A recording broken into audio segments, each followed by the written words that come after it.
인사를 드리겠습니다. 이 진명학원의 그 대표 원장이고요. 이름은 류헌명입니다. 반갑습니다. 네. 네. 오늘 이과죠.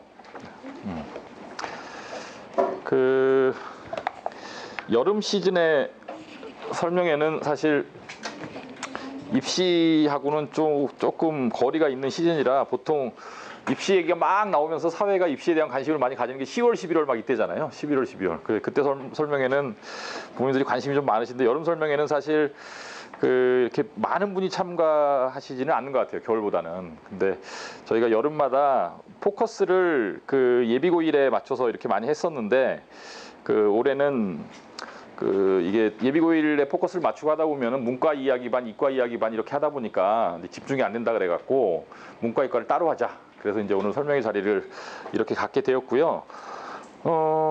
이과인데 일단 저희 학원을 잘 모르시는 부모님들 위해서 제가 저희 학원의 이제 컨셉이 어떤 건지 요거를 갖다가 좀 설명을 드리도록 하겠습니다. 저희 학원은 06학번부터 대학을 보내기 시작해서 지금 10년 동안 관악동작 지역에서는 어쨌든 대학을 제일 많이 보내고 있는 그런 대입 전문 학원입니다. 그리고 대상은 이제 중3부터 아주 똘똘한 중2 그리고 일반적인 중3 그 다음에 대학 가기를 원하는 고1, 2, 3 네, 이게 이제 저희 학원 다니고 있는 재원생들이고요.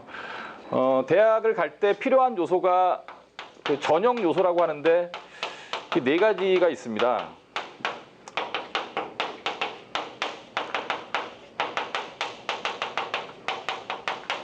요 네 가지를 소위 전형 요소라고 하는데 뭐 대학 입시가 뭐 복잡하다 이렇게 말들을 많이 하는데 어떤 그 전형이든 간에 전형이라는 건 뽑는다라는 뜻인데 어떤 식으로 그 학생을 대학에 선발하든지 간에 여기 써 있는 이 네 가지 것들을 조합해서 뽑는 거예요.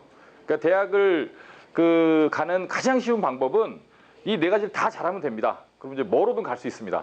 근데 그런 애가 없어서 그렇지. 요 네 가지 중에 적어도 뭐라도 잘하면 이 네 가지 중에 뭐라도 잘하면 이제 대학을 갈 수 있는 방법이 열리는 거죠. 그렇죠? 그래서 이제 학원을 처음 만들 때 제가 이제 대입 학원을 하겠다. 이게 참 옛날 얘기인데 그전에는 제가 진명학원을 처음 이렇게 기획을 하고 페이퍼워크를 해서 기획서를 만들 때에는 이렇게 대입만 하는 학원이 사실 거의 없었어요. 대부분 중고등 학원들이 이렇게 많았었고 뭐 초중고를 다 하는 학원들도 있었고 근데 보통은 이제 고등 학원이 잘 안 되고 초중 학원들이 이제 중3이 이제 고등학교 올라가게 되면 고등부를 갖다가 운영하는 그런 형태의 학원이 제일 많았는데 저는 거꾸로 제가 워낙 또 대입에 관심이 있었고 이거는 굉장히 리스키하지만 성과도 분명하거든요. 보람도 있고. 그러니까 초중고 아이들 12년 동안 가르치셔갖고 마지막에 끝이 대학교에 딱 보내면 한마디가 지어지는 거잖아요.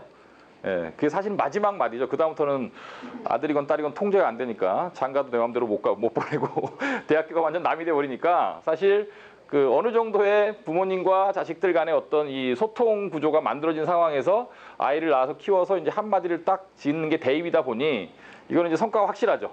예, 그리고 잘 보내면 부모님들한테 좋은 얘기를 많이 듣고 잘 못 보내면 이제 욕을 먹고 네, 이런 대학 입시라는 아주 어렵고 그 다음에 가장 뭐라 그럴까요? 짧은 기간에 이제 성과가 나오는 이런 형태의 학원을 이제 만들자라고 해서 진명학원이 처음 만들어졌고 처음 만들 때부터 그때 입시의 모습은 지금하고 많이 달랐지만 이 네 가지를 갖다 다 준비할 수 있는 학원을 만들어야겠다 이런 생각을 했습니다. 그래서 지금 저희 학원에는 이 내신 뭐 당연히 어디서나 다 하는 거지만은 내신은 이제 제일 중요한 컨텐츠가 선생님이죠.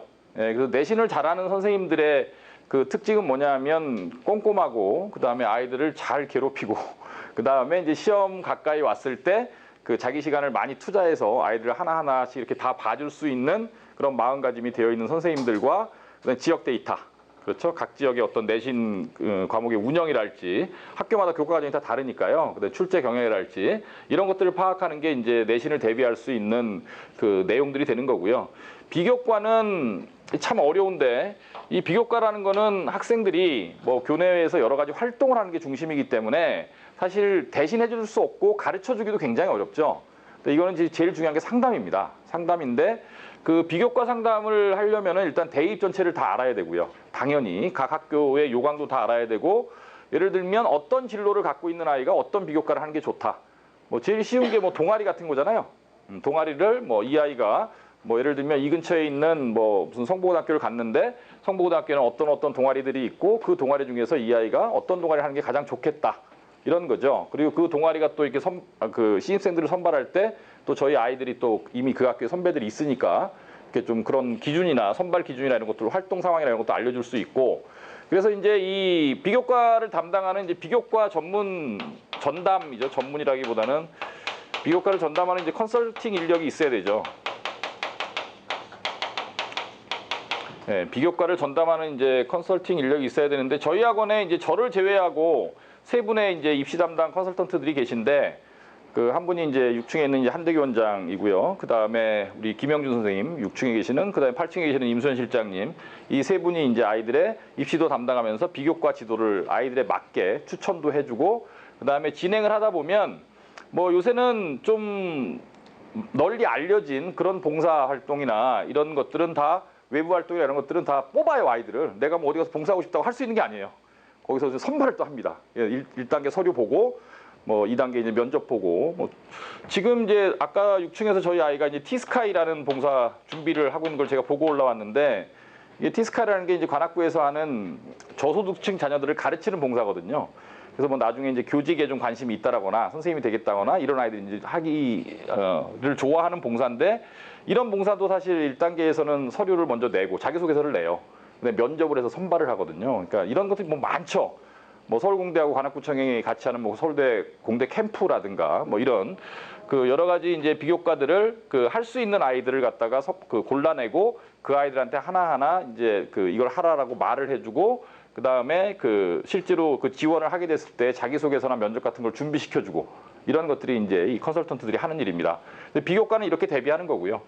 그 다음에 수능은 뭐 사실 지금 입시에서는 예전에 비하면 수능의 비중이 많이 줄어들었지만 그래도 여전히 그 대학 갈 때 마지막에 뭐 다 안 됐을 때는 수능으로 가야 되고요. 그 다음에 수시에서도 최저 기준이라는 굉장히 학생들을 압박하는 그런 그 전형 요소로 작용하는 거기 때문에 그 수능도 준비를 잘 해야죠. 준비를 잘 해야 되는데, 수능이라는 전형 요소와 앞에 있는 내신이라는 전형 요소의 차이는 이제 내신은 어찌 보면 단기간에 이런 그 집중력이나 학습 과정 갖고 소화가 되는 거고요. 수능은 안 변하죠, 잘. 이미 고등학교 1, 2학년 부모님들께서는 알고 계시겠지만은 뭐 예를 들면 국어가 이제 한 3, 4등급 대를 왔다 갔다 하던 아이가 그 1, 2등급대로 갈 때까지 시간이 얼마쯤 걸릴까요? 대략. 네. 그러니까 보통 저희가 그냥 얘기할 때는 뭐 한 등급을 6개월 만에 한 등급을 올렸다. 그러면 이제 굉장히 잘했다라고 얘기하고요. 뭐 어떤 아이는 1년 만에 한 등급이 올라가는 아이들도 있고요. 예, 그래도 잘했다라고 하죠. 어떤 아이는 끝까지 안 변하는 아이들도 있습니다. 고1 때 3등급, 고3 때도 3등급, 뭐 이런 아이들도 있고요. 그래서 수능은 호흡이 길고, 그 다음에 그 학생에 따라서는 초중 단계의 어떤 그 독서 수준이나 그 다음에 이제 기반 능력, 영어 같은 경우는 기반 능력도 굉장히 중요하잖아요. 그러니까 고1 때 들어왔을 때 그 이런 거죠. 영어 같은 걸 말씀을 드리면 똑같이 학교 시험은 90점대를 맞던 아이인데 둘 다 A라는 학생도 중학교 내신 90점대, B라는 학생도 중학교 내신 90점대. 그런데 이제 어휘를 갖다 저희가 분석한다고 이렇게 문제를 내서 예를 들면 한 출제 범위를 한 10,000 단위 정도에서 이렇게 출제를 했을 때는 점수가 똑같지만 출제 범위를 한 20,000 단어 정도 이렇게 넓히면 점수가 확 차이가 나는 뭐 이런 거죠. 그러니까 보통 어머님들이 초중 단계에서 뭐 영어 유치원도 보내시고 어학원도 몇 년 보내셔갖고 아이들이 영어라는 그 환경에 좀 친숙해 있고, 어휘가 보통 고등학교 때 수능 그 1, 2등급 정도를 받을 수 있는 어휘 수준을 저희가 보통 한 40,000 단어라고 보거든요. 근데 그 정도에 한 절반 정도 하고 들어오는 애들이 있는가 하면 그냥 학교 내신만 하는 거죠. 학교 내신만 열심히 교과서만 그렇게 해갖고 점수가 그 만들어질 수 있는 그런 환경이 안 돼 있는 상태로 오는 애들도 있거든요. 예, 그런 애들 같은 경우는 정말 오래 걸리죠. 예, 그래서 이제 수능은 뭐 저희 학원 내에서는 이제 국어, 영어, 수학, 그 다음에 이제 과탐 이런 강좌들은 이제 상시적으로 계속 열려 있죠. 근데 사탐은 예전에는 필요에 따라서 했었는데 최근에는 뭐 사탐은 그 아이들이 강의를 이렇게 개설을 꼭 해야 될 필요가 없는 아이들이 대부분이에요. 그래서 보통 뭐 EBS나 이런 걸 이용해서 하고 정 안 되면 안 되는 아이들만 저희가 따로 이렇게 준비를 해주는 이런 케이스로 좀 대비를 하고 있고, 일단 전 강좌가 이 시험 기간을 제외하고는 이제 수능 중심 강좌로 다 편제가 돼 있죠. 그래서 국어도 저희가 고1, 중상 고1, 고2가 들을 수 있는 국어 영어반이 한 열 몇 개에서 20 몇 개까지 이렇게 아마 강좌가 열려 있을 거예요, 지금. 그래서 수준별로 이제 학생들이 이제 반을 들어가게 돼 있고, 그다음에 이제 대학별고사라는 거는 사실 대학별고사가 제일 중요한데요. 저희 뭐 오늘 오신 분들 대부분이 관악동작 학부모님들이실 텐데, 이 관악동작이 타 지역에 비해서 대학을 좀 못 간다. 사실 저희 구가 그렇게 공부를 잘하는 데는 아니죠. 그렇죠. 제일 잘하는 데가 보통 어디죠? 뭐 강남구, 서초구, 뭐 양천구 뭐 이런 데들이잖아요. 그 교육특구라고 부르는 그런 데에 비해서 만약에 대학을 좀 못 간다라고 하면 사실은 대부분의 원인은 대학별고사에 있습니다. 대학별고사 준비를 체계적으로 하질 않고요. 일단 학생들이 체계적으로 하질 않고 이런 걸 해야 된다는 사실도 잘 모르고 있고, 잘 모르고 부모님들도 이거에 대한 그 좀 비중을 갖다가 좀 이렇게 그 좀 낮게 생각하시고, 학교에서는 준비를 안 하는 학교가 대부분이고요. 이 근처에. 그러니까 이 대학별고사는 대학들이 이런 거거든요. 이 앞에 전형 요소, 이 앞에 있는 세 가지하고 뒤에 있는 한 가지를 딱 대별하는 게 뭐냐면, 대학들이 학생을 선발할 때 그 제일 그 중요하게 생각하는 그 전형 방식이 가장 중요하게 생각하는 포인트는, 대학이 우리 대학에 들어올 애들을 우리 마음대로 뽑고 싶다는 거예요. 계속 우리나라의 대입의 변천사를 최근 10년 동안 쫙 이렇게 스캔을 해보면 계속 그 논리입니다. 그 교육당국이나 정부가 이제 정치적인 논리로 어떠한 입시 제도를 이렇게 가져가라라고 얘기를 하면, 대학은 그 얘기를 가능한 한 듣는 척하면서 어떻게 하면 자기 마음대로 뽑을까? 뭐 이거거든요. 고민하는 지점이. 고민하는 지점이 이런 지점이라서, 그 이 내신이라는 전형 요소는 선발 그 문제를 내시는 분이 학교 선생님이잖아요. 그 다음에 이 내신이라는 지표를 획득하게 될 때 경쟁 상대는 그 학교에 다니는 애들만 있는 거잖아요. 그러니까 대학 입장에서 보면은 뭐 무슨 어느 구에 있는 어느 고등학교에서 내신을 몇 점에서 받았다라고 했을 때 이거를 보고 그 아이의 실력을 평가할 수 있다고 생각하진 않겠죠. 당연히 전국에서 다 오는데 그 고등학교 잘했다라고 어떻게 그 아이를 덜컥 선발해 주겠어요. 쉽지 않죠, 그거는. 그다음에 비교과는 이거는 뭐 이렇게 계량화할 수가 없는 수치죠. 뭐 그 아이가 진로 탐색 활동을 얼마나 열심히 했는지, 독서를 얼마나 열심히 했는지, 그 다음에 뭐 무슨 동아리 활동이나 봉사 활동이나 이런 것들을 얼마나 열심히 했는지, 이런 것만 보고 그 아이의 생활 어떤 애인지 대략은 볼 수 있겠지만은, 이 역시 마찬가지로 그 아이의 어떤 성격적인 특성이나 아니면 부모님이 이런 그 비교과를 위해서 얼마나 아이들한테 신경을 써줬느냐, 봉사라도 알아봐주고 막 이런 거잖아요. 그런 거에 따라서 좌우될 수 있는 거기 때문에 그 이 비교과라는 걸 보고 이것만 갖고 또 학생을 선발하기도 쉽지 않아요. 근데 수능은 이제 그나마 좀 제일 믿을 만한 지표인데, 수능은 이제 뭐 이렇게 그래서 어렵게 내느냐 쉽게 내느냐 갖고 맨날 부딪히잖아요. 어렵게 됐다 쉽게 됐다 막 그러는데, 그 기본적으로 수능은 그 교육과정평가원이라고 하는 그 국가기관이 출제를 하고, 전국에 있는 모든 수험생이 한날 한시에 똑같은 문제를 갖고 시험을 보는 그런 시험이니까 사실 제일 믿을만 하죠. 그렇죠? 대학 입장에서 봤을 때는. 근데 이건 또 어떤 문제가 있냐면, 대학에 특히 이제 상위권 학교에서 봤을 때는 어떻게 그 1등급부터 9등급까지 아이를 한 난이도의 시험으로 평가를 할 수 있느냐라는 거에 대해서 회의적인 시각을 갖고 있는 거죠. 그래서 이제 뭐 서울대 연대고대는 이 수능 그 1등급, 2등급 사이에 있는 상위권 애들만 데리고 별도의 시험을 보고 싶어하는 생각이 있는 거예요. 이해가시죠? 무슨 얘기인지. 그래서 왼쪽에 있는 세 개의 전형 요소하고 오른쪽에 있는 하나의 전형 요소의 결정적 차이는 뭐냐? 이거는 참고를 하는 그런 전형 요소이지 이거를 그 학생 선발의 절대적인 지표로 삼을 수 없다, 이런 뜻이고요. 그래서 이런 세 개를 갖고 어느 정도 학생을 거르는 거죠. 그 요새 뭐 유행하고 있는 학생부 종합전형이나 학생부 교과전형이나 이런 것들이 요거 갖고 거르는 거잖아요. 요거 갖고 거르는 거예요. 그 다음에 논술 전형은 이거 갖고 거르는 거죠. 논술에는 뭐가 있죠? 아시죠? 최저학력 기준. 그러니까 최저학력 기준이라는 거는 그게 안 되면 시험 보러 오지 말란 얘기니까. 그래서 이 수능이 이제 그 거르는 장치를 하는 거죠. 어느 정도 등급되는 애들만 와서 논술 시험을 봐라, 이런 뜻이니까. 그렇게 해갖고 내신으로 거르든 비교과로 거르든 아니면 수능으로 거르든 간에 1단계에서 어느 정도 급수에 있는 애들만 우리 대학에 와라. 그러면 그 애들 중에서 우리 대학이 직접 출제한 대학별고사라는 시험을 갖고 아이들을 선발하겠다, 이런 뜻이거든요. 그러니까 대학을 가려면 마지막에 뭘 잘해야 되는 거예요? 이걸 잘해야 되는 거죠, 당연히. 그렇죠? 이걸 잘해야 되는 건데, 그 이 대학별 고사를 갖다가 그 학교 내에서 이렇게 잘 그 준비를 그 할 수 있도록 잘 되어 있는 학교가 잘 없습니다, 사실. 쉽지 않아요. 왜냐하면 이건 좀 전문 인력이 필요하죠. 이것만 하는. 그러니까 이것만 한다라는 건 무슨 뜻이냐면, 그 대학별고사를 그 가르치시는 분들은 이 왼쪽에 건 안 하세요. 뭐 내신수, 그러니까 당장 뭐 수학 선생님이다 그러면은 뭐 내신 수학이나 수능 수학은 그분들은 안 하시죠. 오로지 뭐 수학 그 대학별고사의 종류는 두 가지잖아요. 논술하고 구술. 이 구술을 이제 뭐 면접이라고 부르기도 하는데, 그래서 이제 이 대학별고사를 하시는 분들은 뭐 수학이다 그러면 수리 논술하고 수학 구술, 심층 면접 요것만 수업을 하시는 거예요. 연구도 그것만 하시고, 문과도 마찬가지죠. 별도의 논술 선생님이 이런 쪽에는 이제 하나도 신경을 안 쓰시죠. 요런 쪽만, 이런 쪽만 하시는 거예요. 평상시에는 또 그렇게 수업이 많지 않죠, 그분들은. 그랬다가 이제 아이들이 수능 그 수시 시즌이 시작되면은 막 대학별로 파이널이 생기고 막 그럴 거잖아요. 그럼 뭐 이제 하루에 시간이 이제 거의 꽉 찰 정도로 수업을 또 해야 되는 시즈널한 직업이죠, 굉장히. 이런 쪽에 치중하고 계신 분들은. 그래서 이제 이런 대학별고사를 준비할 수 있는 그런 체계를, 상시적으로 준비할 수 있는 체계를 이제 학원에 만들어야겠다라고 생각한 게 진명호 처음 생겼을 때부터 이렇게 돼서 저희 학원에는 이런 수업들이 이제 상시적으로 지금도 진행이 되고 있죠.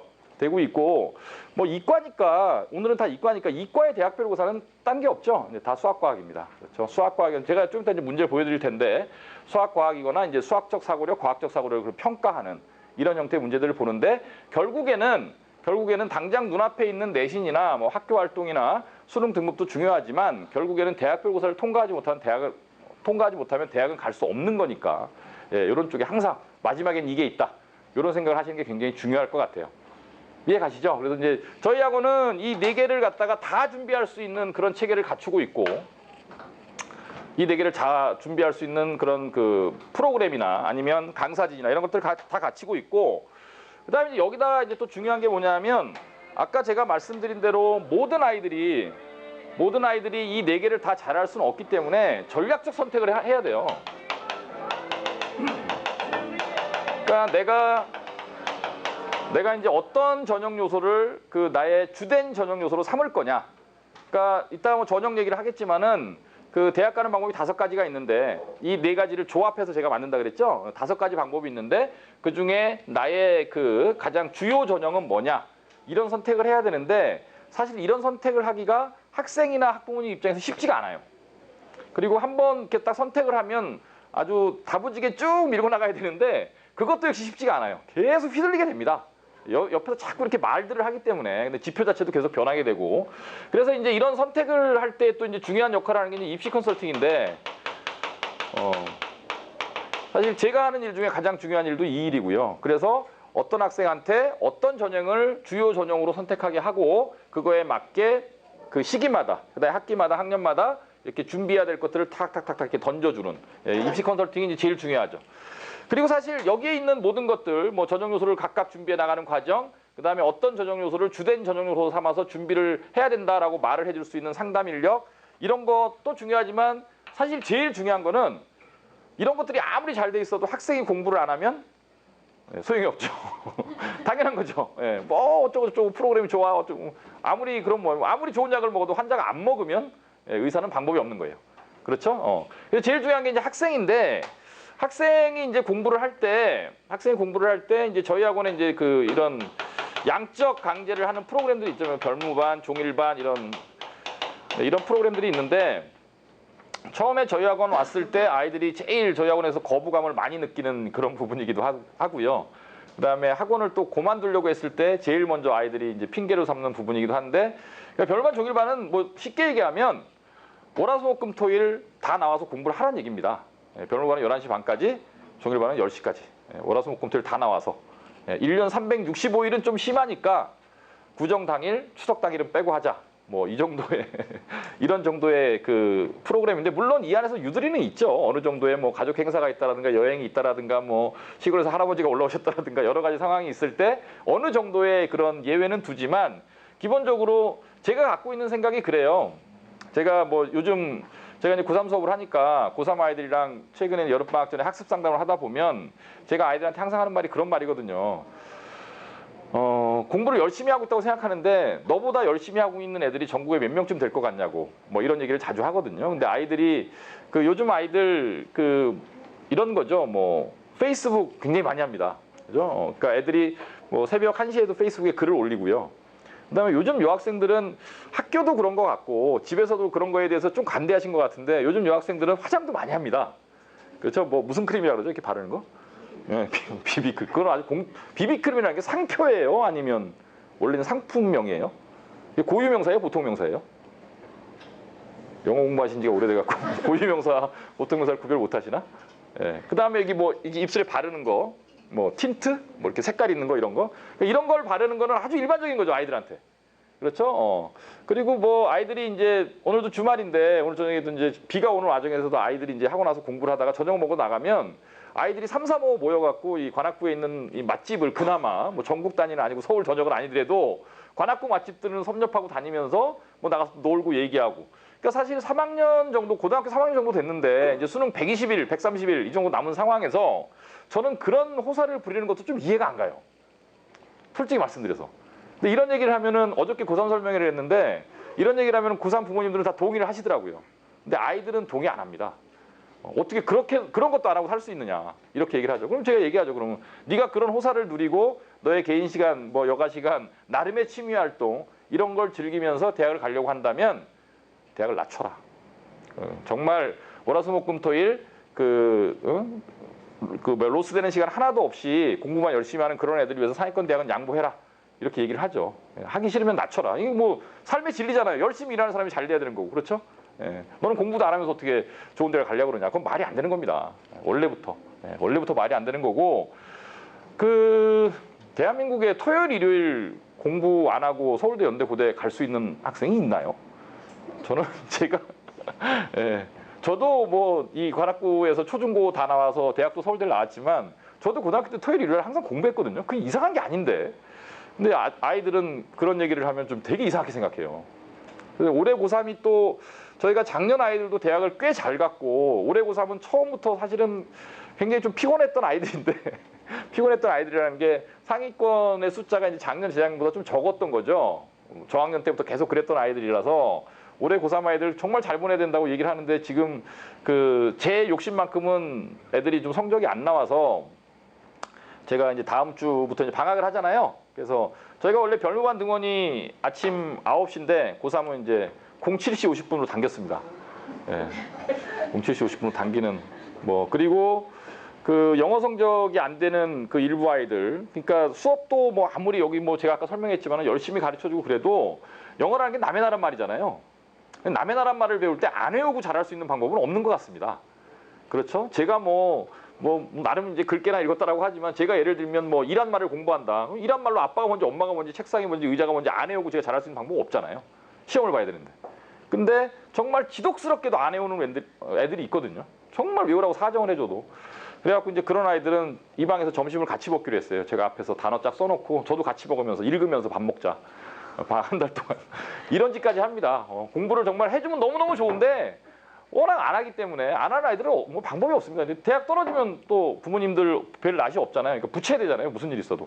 그래서 저희는 뭐 대충 분위기 느끼셨겠지만 학원의 컨셉이 가르치는 학원이 아니고요. 대학을 붙여야 된다. 저희가 원서를 쓰기 때문에 지금 7월 18일부터 이제 원서 상담이 시작되거든요. 1차 상담이. 그래서 8월 15일까지 저희 학원에 있는 모든 아이들의 수시 원서에 대한 리포팅이 시작이 되죠.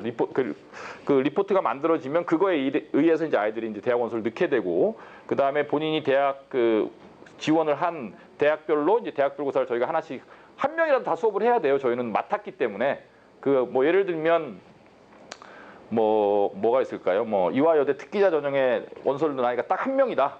그럼 그 아이를 위해서 수업을 해야 되는 게 저희가 맡았으니까요. 저희가 중3 때부터 계속 가르쳤는데 지금 와서 뭐 거기는 학생 수가 없어서 수업을 개설을 못하겠다 이럴 수가 없는 거죠.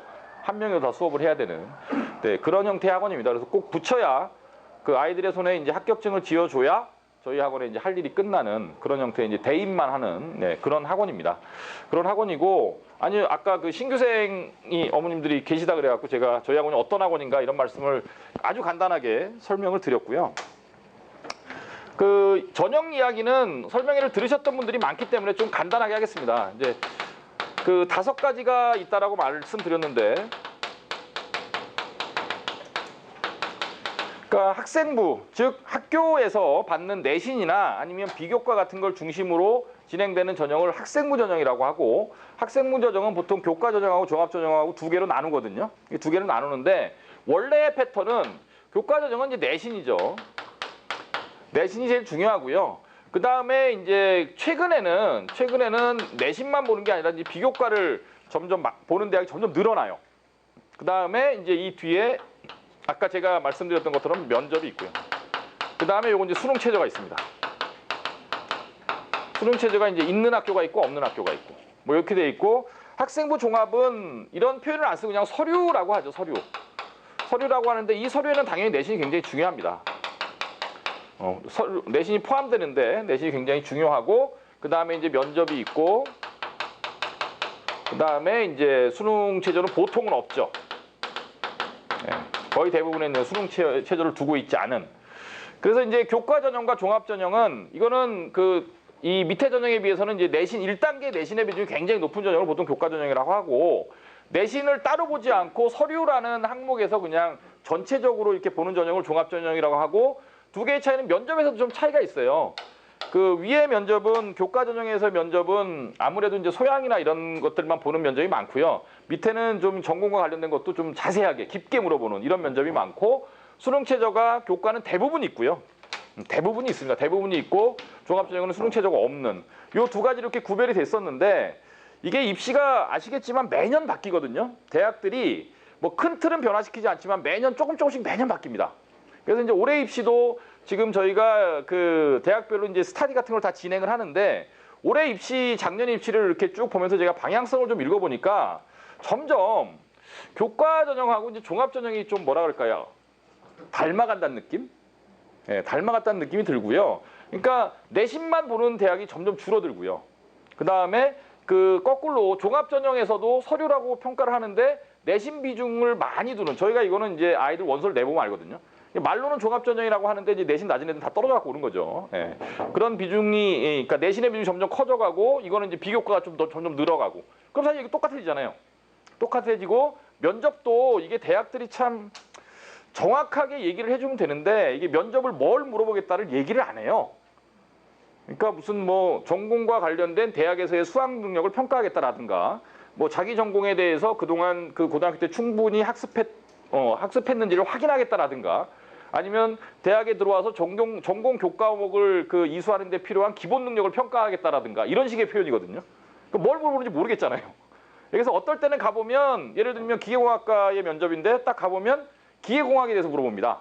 그래서 기계공학에서 최근에 이슈가 되고 있는 게 뭔지, 뭐 예를 들면 뭐 자기가 혼자 주행하는 자동차가 요새 이슈잖아요. 뭐 그런 게 나온다면 뭐 자동차 산업이 앞으로 어떻게 변화될 건지, 뭐 공학적인 이슈 이런 걸 물어보고, 아니면 무슨 화학 관련 학과들, 소재 관련 학과들 이런 거에 가보면 뭐 최근 이슈가 되고 있는 뭐 새로운 물질이 뭔지 뭐 이런 것도 물어보고, 그랬다가 또 어느 해에는 갑자기 가보면 그냥 수학과학을 물어보고, 어느 해에 가보면 이런 식이라는 거예요. 그러다 보니까 사실 면접 준비라는 게 이게 단기간에는 절대로 안 됩니다. 절대로 안 되고 오랫동안 준비를 해야 되는데, 교과의 면접이나 종합의 면접도 이제 구별 안 되는 경우가 굉장히 많고요.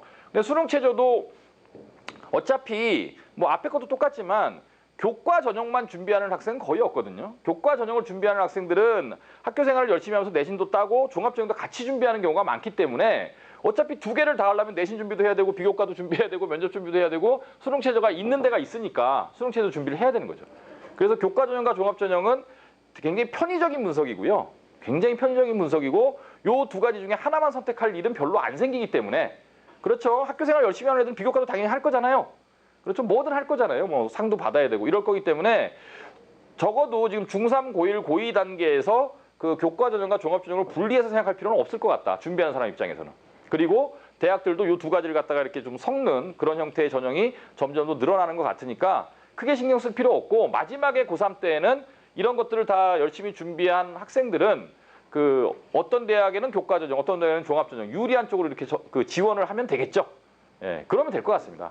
그런데 이 학생부 전형이 사실 참 이게 어찌 보면 굉장히 좀 보너스 같은, 우리가 또 특히 일반고 를 다니고 있는 학생들이 대부분인 저희 학원의 경우에는 학생부 전형 굉장히 이제 보너스 전형이라는, 그러니까 사실 자사고나 이런 애들이 뭐 교과 전형 이런 걸로 가기는 쉽지 않거든요. 그래서 일반고 다니는 아이들 입장에서 이게 이제 보너스 전형인데, 사실 고등학교에서, 일선 고등학교에서는 특히 이 동네에서는 정말 이상하다 싶을 정도로 학생부 전형을 강조해요.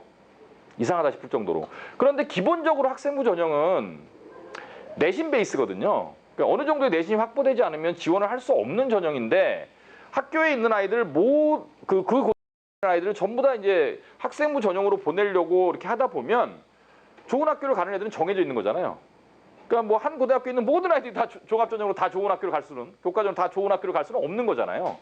그러다 보니까 이게 보너스라는 게 이제 무슨 뜻이냐면 올해도 이제 저희 고3 아이 중에 그런 아이가 있는데 고1, 고2 때 이제 굉장히 학생부가 좋았던 거죠. 그래서 내신, 뭐 서울대 직윤이나 고대 학교장 추천 이런 걸 생각하고 있던 아이인데 3학년 1학기 내신을 굉장히 못 봤어요.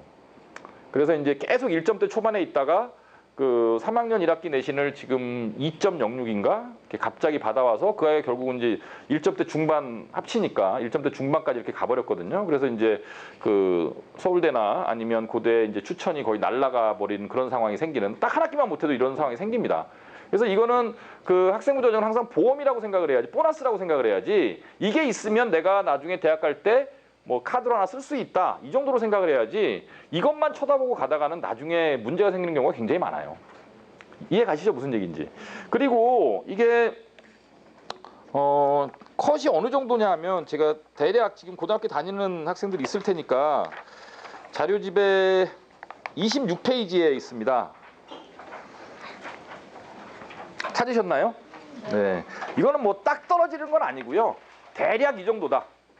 대략 이 정도다인데, 뭐 서울대, 연대, 고대는 뭐 1.2, 예, 주요 교과, 이과는 주요 교과 국영수 과학이니까 대부분의 대학이 국영수 과학만 보거든요. 예, 그래서 국영수 과학만 보는 경우에 1.2 이내, 그 다음에 서성한이가 1.4, 네, 중경외시라고 부르는 게 1.6, 건동 홍숙이 이제 뭐 1.9. 그러니까 쭉 보시면 아마 이 자리에 그 앉아 계신 학부모님들 중에는 밑에 이게 지금 칸이 둘, 넷, 6칸인데 밑에 2칸, 밑에 3칸도 거의 관심이 없으시죠? 위에 3칸 정도만 눈길이 가실 것 같은데 아닌가요? 다 관심 있어요? 아직 그 뭐예요, 창창한데 뭐 아직 고등학교 막 들어갔거나 이제 들어가려고 준비하고 있는 부모님들인데 꿈을 크게 가지셔야죠. 이게 무슨 얘기냐면, 그러니까 우리가 일반적으로 그 보내고 싶어하는 학교, 이과를 갔을 때 보내고 싶어하는 학교가 보통은 저학년 때는 한양대 밑으로는 잘 안 갑니다. 맞죠? 그러다가 조금 떨어지면 아유 그냥 학비도 싸고 그래서 시립대 보냈어, 뭐 이 정도. 네, 그 정도 용서 가능. 그 다음에 이제 뭐 건국대가 요새 굉장히 좋아지고 있는 대학이거든요. 예, 이과 쪽에 투자도 많이 하고. 그래서 아니 비전이 있다 그래서 건국대 갔어 이 정도까지. 아니면 뭐 홍대는 뭐 2호선이 다 하니까 갔어. 뭐 이렇게 되는 거죠. 그러다 조금 더 이렇게 내려오면 뭐 인하아주인데, 인하대 아주대는 뭐 이과에서는 전통적인 강호 대학들이죠. 공대가 다 유명했던 대학들이니까. 근데 이 밑에까지는 잘 안 보게 되죠. 그럼 이제 무슨 뜻이냐?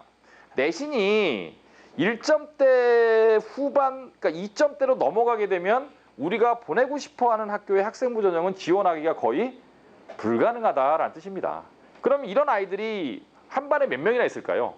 1점대인 아이들이. 정말 많으면 서너 명? 한 반에. 예, 이런 거거든요. 그러니까 이제 학생부 전형으로 대학 가는 게 이렇게 녹록지 않다라는 거죠. 예, 뭐 그냥 뭐 내신 있고 뭐 이렇게 뭐 되게 쉬워 보이지만 그런 아이들이 너무 많으니까. 이게 학생부 전형의 이제 숫자가 이렇게 생각하시면 돼요. 서울, 뭐 서연고, 서성한, 뭐 중경, 중대, 경희대, 뭐 시립대, 뭐 외대는 이과는 좀 약하니까 뭐 이대, 뭐 건대, 뭐 이 정도까지 잡는다. 그래서 우리가 이제 보내고 싶어하는 대학 둘, 넷, 여섯, 여덟, 열, 뭐 한 10개, 11개 잡는다. 그러면 이 대학들이 보통 이과 정원이 한 1200에서 1300명 돼요. 이과 전체를 선발하는 평균적으로. 그 다음에 여기다가 이제 여기에서 이제 학생부 전형으로 선발하는 게 보통 그 전체 100을 놓고 그 중에 한 60, 70%가 수시고 그 중에 한 3분의 1 정도가 학생부 전형이니까 대략 한 20% 정도 잡으면 되거든요. 그럼 한 대학당 요 학생부 전형으로 선발하는 정원이 몇 명쯤 될까요? 한 250명 왔다 갔다 정도 돼요. 무슨 말인지 이해 가시죠? 한 대학당 학생부 전형으로. 다른 전형들도 뭐 정시도 있고 논술도 있고 있으니까. 그럼 뭐 한 250명, 뭐 넓게 봐서 한 300명이라고 봅시다. 한 대학당 300명. 그럼 11개 대학이면 300명 곱하기 11개 대학이니까 한 3,300명 정도가 학생부 전형으로 우리가 이름도 알고 보내고 싶어하는 대학을 간다. 대략 대충 계산으로 이 정도가 가는 거예요. 근데 고등학교가 몇 개예요? 1,500개거든요. 그러니까 한 학교당 몇 명 가는 거예요? 네, 이런 결과가 나오는 거죠. 그래서 이제 그 학생부는 그냥 편하게 학교에서 그냥 내신 열심히 하고 방과학교 열심히 하고 자율학습 열심히 하다 보면 뭐 좋은 대학 갑니다라는 거는 사실은 믿을 수가 없는 말이죠. 예, 실제로 그렇게 보내지도 못하고요. 예. 그래서 이제 학생부 전형은 아까도 말씀드린 것처럼 우리 아이가 이제 중학교 때 저는 이제 중학교에서 이 근처 학교에서 한 10% 안쪽이다. 그러면 저는 무조건 일반 고내라 그래요. 왜냐하면 그 정도의 학생이면 그 아이가 이제 저희를 만나서 내신 관리를 받고 이렇게 비교과도 챙기고 하다 보면 이 근처 일반고에서는 학생부 전형으로 여기에 있는 대학을 갈 수 있을 정도의 내신은 받거든요. 저희하고 대부분이 사실은 그렇습니다. 아이들이. 근데 이제 나중에 아이가 잘 커서 부모님 생각대로 뭐 수능도 뭐 국영수과가 다 잘 나오고 논술도 잘하고 그런 아이로 커주면 다행인데 안 그럴 경우도 생기기 때문에 가다 보면 무슨 일이 생길지 모르니까 그랬을 때는 사실 지금은 요 위에 두세 칸밖에 안 보시지만 나중에 가면 우리 아이가 받은 2점대 초반의 내신이 그렇게 고마울 수가 없는, 이해 가시죠? 무슨 얘기인지. 그런 일이 생길 수 있거든요. 그래서 보험으로 학생부 전형을 가져갈 수 있기 때문에 또 거꾸로 또 이거에만 너무 이렇게 집중하면 안 되고, 그래서 학생부 전형은 그런 전형이다라고 이해하시는 게 제일 좋아요. 보너스 전형이다. 보험으로 들자. 정 안 되면 이거라도 간다. 그리고 이게 좋으면 나중에 이걸 갖고 이제 또 공격을 또 할 수도 있죠. 저희 아이들이 이제 작년에는 학생부 전형을 굉장히 많이 갔어요. 작년에는 이상할 정도로 학생부 전형으로 많이 갔는데 올해 아이들은 또 학생부 전형 뭐 지금도 보니까 여기 뭐 한 몇 개 학교 아이 뭐 이 근처에 뭐 단곡 무슨 구암 또 뭐 어디 동작 이런 데들은 저희 아이들이 이제 지균은 전교 1등이 받는 거거든요. 이제 받을 것 같은데 아직 발표는 다 나진 않았지만 어쨌든 그 아이들도 지금 3학년 1학기 내신을 잘 봐서 받는 거지. 예, 그동안 뭐 이 아이들이 무조건 그런 학교장 추천 최상위권 학교장 추천 전형을 받을 거다라고 예상할 수 있었던 아이는 아무도 없었다라는 거죠. 그러니까 마지막에 얻게 되면 보너스다. 이렇게 이해를 하시는 게 좋고요. 학생부 전형에서 내신이 제일 중요하다는 얘기를 했는데 내신 중에서 또 제일 중요한 건 이과는 뭐 계속 오늘 이 얘기만 할 거지만 수학과학이죠. 네. 수학과학 내신 제일 중요합니다. 뭐니 왜 수학과학 내신이 제일 중요하느냐? 제가 이과 어머님들이랑 상담하면 제일 많이 하는 얘기가 첫 마디에 하는 얘기가 어머니 주요 과목이 뭐죠? 라고 이렇게 여쭤봐요. 그러면 이제 대부분의 중학교 막 나온 학생의 이제 어머님들은 주요 과목 국영수 아니면 영수 이렇게 대답이 나오는데 이과 아이들은 이제 주요 과목이 수학과학입니다. 이게 이제 무슨 뜻이냐면 물론 국어, 영어, 수학, 과학을 다 잘하면 제일 좋아요. 제일 좋은데 국영수 이렇게 잘하는 거하고 수학, 과학 잘하는 거하고는 대학 갈 수 있는 게 차이가 많이 납니다. 그리고 거꾸로 얘기하면 국어, 영어 아무리 잘해도 수학, 과학 못하면 아예 국어, 영어 성적이 쓸 데가 없어요. 이과에서는. 내신도 아까 뭐 대학교에서도 제가 뭐 결국은 수학과학이다 말씀드렸고 심지어 비교과도 다 수학과학이고 수능도 수학과학이고 막 이렇거든요. 단위수를 제가 한번 보여드릴게요. 내신에서 단위수 32페이지에 보면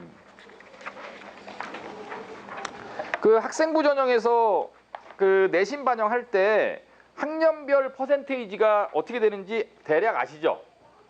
고1이 이제 20%, 고2가 40%, 고3이 40% 이런 대학이 제일 많아요. 물론 1대1로 하는 대학도 있지만 거의 대부분의 대학은 내신 반영할 때 고1 내신 20%, 고2 내신 40%, 고3 내신 40% 이렇게 반영을 하거든요. 근데 이 얘기는 다시 하면 1학년 1학기가 10%라는 뜻이고요. 1학년 2학기가 10%라는 뜻이고 2학년 1학기가 20%, 그다음 2학년 2학기가 또 20%, 그다음에 고등학교 3학년은 내신이 1학기만 들어가잖아요. 2학기 내신은 안 들어가거든요. 그러면 이제 1학기 내신만 40%가 들어가는 거죠. 그러면 이제 올라갈 때마다 여기서 이제 고1에서 고2 올라갈 때 곱하기 2, 고2에서 고3 올라갈 때 곱하기 2. 그러니까 학년별 내신 비중이 학년 올라가면서 계속 2배로 바뀐다는 뜻입니다. 이해하셨죠? 그리고 나서 이제 32페이지에 있는 표를 보시면 고1 내신보다 고2, 고3 내신이 훨씬 중요하다는 얘기잖아요. 단위수를 보시면 고등학교의 내신은 뭐 평균 몇 점, 반에서 몇 등 이런 게 중요한 게 아니라 철저하게 단위수대로 움직이는 거거든요. 그러니까 단위수가 큰 걸 잘해야 되는데 뭐 오른쪽을 볼까요? 단곡, 삼성, 성보, 왼쪽에 경문이나 광신에 비해서는 더 일반적인 학교들이니까 여기 보시면 국어, 영어, 수학 단위수가 1학년 때는 뭐 국어, 영어, 수학은 비슷하고 과학은 좀 적고 이렇게 가다가 이과 아이들 2학년 딱 가게 되면 국어가 갑자기 확 줄죠. 예, 확 줄고 영어는 그대로고 수학은 갑자기 8단위, 과학은 2학년 때 10단위로 늘어납니다. 그러니까 2학년 이후로 가면 국어, 영어의 비중보다 수학, 과학의 비중이 거의 2배로 늘어나죠. 내신에서도.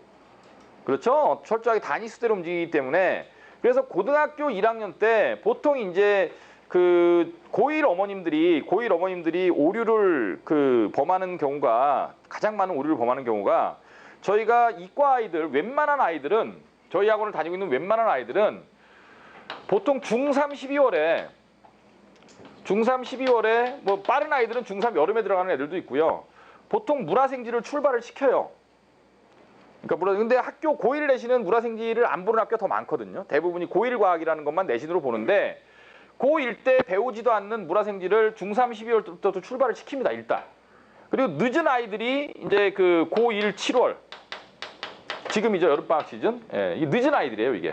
이게 늦은 아이들이고 고1 12월에 이제 이과 가겠다고 그때 과학 시작한다?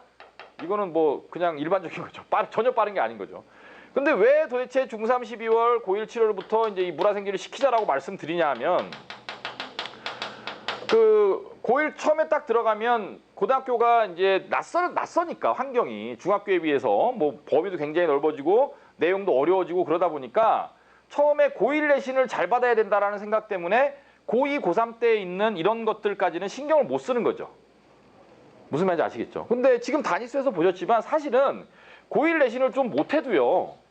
고2, 고3 때 이 반영되는 비중이 훨씬 더 크기 때문에 충분히 역전할 수 있거든요. 근데 그런 생각을 안 하고 지금 당장 고1 내신 잘하겠다고 이과 가를 게 확실한 아이한테 뭐 예를 들면 수학도 고1 때 배우는 수원이나 수투만 시키고 그 다음에 과학도 고1 과학만 시키고 했다가 고2 때 되면 진명학원에서 이렇게 물화생지 다 하고 온 아이들이 진명학원 출신들만 있겠습니까? 다른 애들도 많을 거잖아요. 근데 이런 애들한테 이길 수가 없어요. 그래서 저희가 보통 정상적으로 이제 저희 학원 다니는 아이들이 고등학교 2학년 올라가서 처음 중간고사 볼 때 그 물리화학, 생명과학, 지구과학을 처음 중간고사 만날 때 보통 요 정도에 시작한 애들은 2번 정도 2바퀴 정도 돌고 그다음에 중간고사 보게 되거든요. 그런 애들하고 그 고1 다 끝나고 고2 올라가는 겨울방학 때 물화생지를 처음 이제 한번 읽어보고 중간고사 보는 애들하고는 사실은 경쟁하기가 좀 어렵죠. 그리고 내용도 실제로 고1 과학이라는 거는 사실 내신에서만 의미가 있는 거고 수능도 이거 갖고 봐야 되고 그 다음에 나중에 과학 논술도 이거 갖고 봐야 되고 그러니까 사실은 물화생지를 갖다가 그 적어도 이과할 게 확실한 아이라면 아이가 잘하면 뭐 그 아이가 무슨 특별한 고등학교를 가든 안 가든 간에 아이가 잘하면 한 중2 정도서부터는 물화생지를 시작시키시면 좋아요. 할 수만 있으면 예, 그렇게 좋고요. 늦어도 한 중학교 3학년 겨울방학부터는 예, 과학 공부는 이과 갈 거라면 무조건 시작해야 됩니다. 예. 그래서 이과는 뭐 가끔 언론에 보면 그런 말이 나와요. 뭐 선행학습하지 않아도 뭐 이렇게 뭐 상위권 대학 충분히 갈 수 있다라든가 뭐 그 무슨 학부모 협의회 같은 데서 뭐 이렇게 그 여러 단체들이 합쳐갖고 이제 선행학습 금지법을 발의를 해야 된다라든가 뭐 이런 기사를 가끔 접하시죠. 예. 이과는요. 이 얘기하면 잡혀갈지도 모르는데 이과는 수학과학 선행 안 하면 대학 못 갑니다. 예, 다 알고 계시죠 이미. 예. 이게 사실 지금 교과 과정이 정말 말도 안 되게 짜져 있는 게 지금 이 학교들 보세요. 오른쪽에 있는 이제 뭐 단국, 삼성, 성보 보시면 그 투라는 과목이 있죠. 투라는 과목. 그 화투, 지투, 뭐 화투, 생투, 물투, 화투, 생투, 지투 이렇게 돼 있잖아요. 그럼 이 투를 아이들이 처음 언제 배우는 거예요? 3학년 1학기 때 처음 배우는 거죠. 근데 그럼 얘네들이 이거를 갖다가 한 번 보면 1학기 기말고사 끝나는 거잖아요. 근데 연대 논술이 10월 첫째 주에 보거든요. 그럼 이거 한 번 끝나고 연대 논술을 볼 때까지 얼마나 남죠? 2달 남습니다. 그럼 2달 동안 투 한 번 애들이 물리 논술을, 화학 논술을, 생명과학 논술을 어떻게 준비해요? 그거 어떻게 준비합니까, 그걸? 처음 딱 봤는데. 그러니까 선행학습을 하지 말란 얘기는 그러니까 과학 논술 보는 데가 가지 말란 뜻입니다. 아닌가요? 네, 맞아요. 네. 그 다음에 교과 과정도 이 근처 학교들 대부분 그런데 저희 아이들 이제 고등학교 2학년 아이들 그 요번 방학 때 이제 기백 한 번 다 끝나죠. 미적분은 뭐 이과 애들은 이미 대부분 반이 한 바퀴 다 돌았고 근데 어떤 학교는 기백을 기하 벡터라고 이제 아이들이 제일 어려워하는 게 미적분투하고 기하 벡터인데 그거를 3학년 1학기 때 처음 하는 학교들도 있어요. 근데 아까 그 제가 연대 논술 말씀드렸지만 그 아이들이 수리 논술 그 처음 보게 되는 게 10월 달입니다. 근데 수리 논술을 준비를 하는데 수리 논술 준비라는 게 뭐 이렇게 복잡하게 설명 안 드리고 예를 들면 그 내가 연대를 썼어요. 연대를 썼으면 연대에서 그동안 출제했던 수리 논술 문제를 한 번씩 풀어봐야 될 거 아니에요. 그런 시험에 대한 최소한의 예의잖아요. 근데 그거를 갖다가 7월 말에 시작하면 그걸 어떻게 다 풀어봐요? 못 풀어봅니다. 양이 너무 많아서. 그러니까 결국 이과는 선행을 하지 않으면 특히 수학과학 선행을 하지 않으면 대학까지 말라는 뜻하고 똑같아요. 예, 그건 뭐 그런 거에 뭐 이렇게 떠든다 그런 거 신경 쓸 필요 없고 사실 저도 뭐 제가 이 자리에 무슨 대한민국의 뭐 교육 정책이나 뭐 이렇게 공교육의 뭐 어떤 뭐 정상화나 이런 얘기를 하러 나온 게 아니라 저는 그냥 아주 그 뭐예요 순수하게 그냥 우리 아이들 대학 어떻게 보낼 것인가 이 얘기하러 나온 건데 제 아이라도 마찬가지죠. 제 아이도 어리지만 선행학습 시키고 있고요. 뭐 아직 어리지만 안 할 수가 없어요. 안 하면 잘할 수가 없는데 어떡합니까? 그럼 방법이 없는 거지. 일단 그렇다라는 얘기고 수학과학 진도는 그 제가 또 이따 설명을 드리겠지만 어쨌든 이런 그 내신이나 이런 것들을 따져 보더라도 그 고1 내신보다는 고2, 고3 때 내신을 잘 받아야 되는 거고 그 다음에 비교과도 마찬가지죠. 그 여기 이제 비교과 써놨는데 비교과는 여러 가지가 있지만 사실 이과생의 비교과 중에 제일 중요한 거는 수학과학 교내경시예요. 예, 수학과학 교내경시 제일 중요한데 일단 수학 선행 많이 하고 그 다음에 물화생지를 이미 다 하고 들어온 애들하고 그냥 아무 생각 없이 내신만 하고 있는 애들하고 교내경시를 예를 들면 고2, 5월에 물리경시를 했어요. 그러면 고2 3월 달에 학교에서 물리원 처음 배운 애하고 물리원 2번 보고 온 애하고 물리경시하면 누가 이겨요? 그건 뭐 머리 좋고 하고 상관없습니다. 그건 무조건 많이 한 애가 이기는 거죠. 그렇잖아요, 사실. 그러니까 이제 이과 아이들은 비교과라는 차원에 있어서도 그 뭐 좀 수학과학 선행을 좀 미리 많이 해놓는 게 좋다. 이런 말씀 드리고 싶고 그 다시 이제 전형 얘기로 돌아가겠습니다. 그래서 이제 학생부 교과나 학생부 종합은 어쨌든 일반고를 갔을 때는 우리가 보험으로 얻을 수 있는 그러한 그 전형이다라고 생각하는 게 좋다라는 거고요. 그 다음에 그 또 추천 전형들이 워낙 많기 때문에 이게 어딨더라? 아이고 제가 이걸 좀 찾아보고 왔어야 되는 건데 금방 찾겠습니다.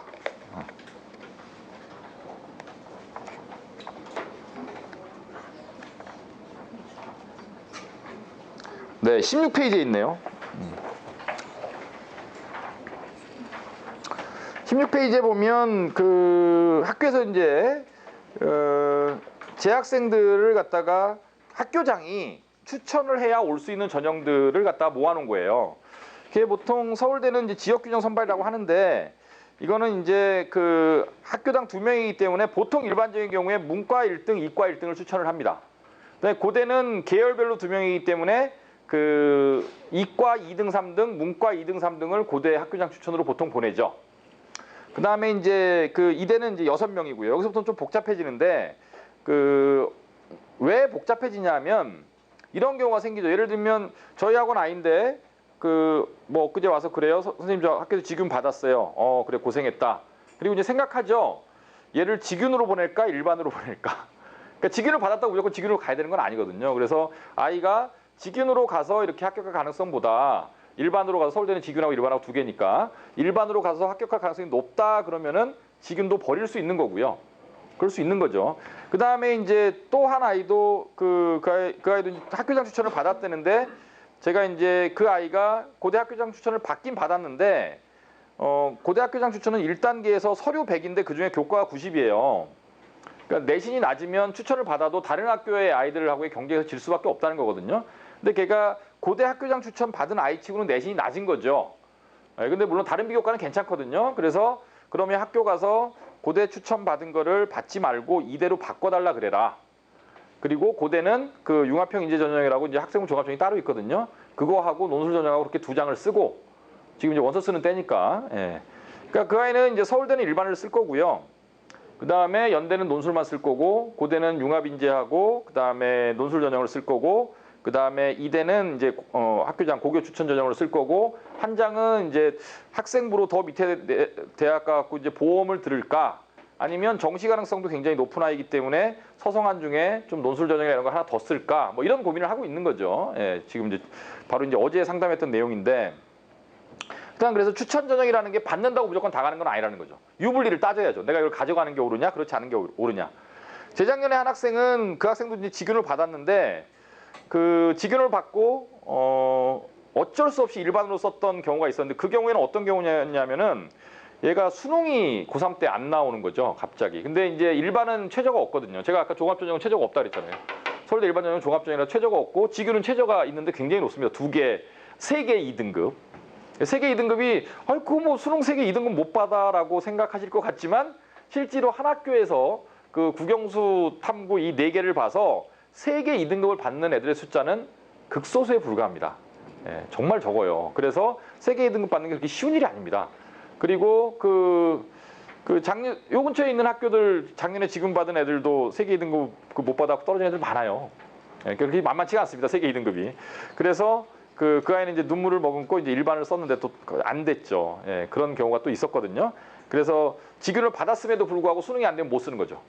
예, 그런 것도 최저 달성 여부나 이런 것도 다 따져봐야 되는 거예요. 결국 원서를 쓴다라는 건 이 6장을 이제 어떻게 구성하느냐의 문제인데 이게 3학년 올라가서 이 6장을 구성하려고 그때부터 이렇게 신경 쓰면 아무것도 안 돼요. 지금부터 계속 생각을 해야 돼요.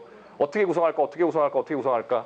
그러니까 이걸 학생부 전형 뭐 6장을 다 쓴다? 그럼 굉장히 위험한 선택입니다. 왜냐하면 이게 들어가는 순간 요 비교과라는 게 들어가는 순간 사실은 학생부 전형은 다 될 수도 있지만 다 떨어질 수도 있는 전형이에요.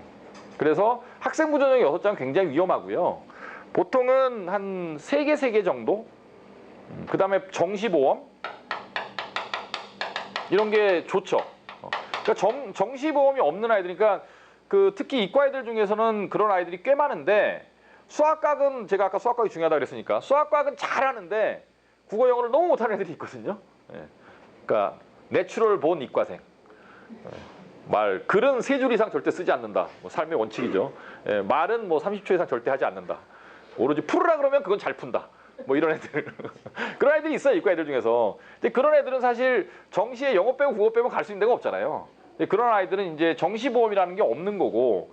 그래서 오히려 이과를 갖다가 생각하고 계신 지금 뭐 중학교 부모님들인데 이과를 생각하고 계신 분들은 수학 선행도 제가 아까 뭐 시킬 수 있을 만큼 시켜라 말씀드렸지만은 국어 영어는 중학교 때 좀 해놓고 올라오는 게 좀 좋습니다. 안 그러면 고등학교 너무 바쁘잖아요.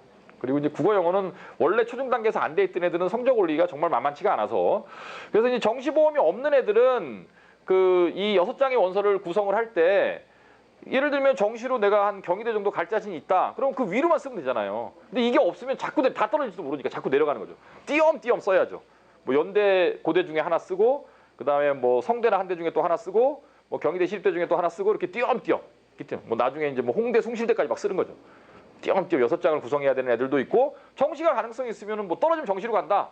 그러면은 뭐 아까 제가 말씀드린 것처럼 그렇게 해서 서울대 1장, 연대 2장, 고대 2장 안 써. 뭐 이래버리는 거죠. 정시가 자신 있으니까. 뭐 그런 경우에서도 만들면 굉장히 좋은데 이렇게 되면 또 거꾸로 아까 처음으로 얘기로 돌아가서 다 잘하는 애여야 되니까 그런 애들은 없으니까. 어쨌든 그렇고요. 그 다음에 이제 그 이과 애들이 또 도전해 볼 만한 또 하나의 전형이 이제 특기자 전형인데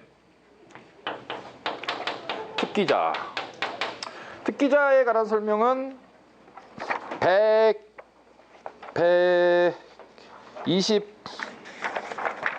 124페이지에 있습니다.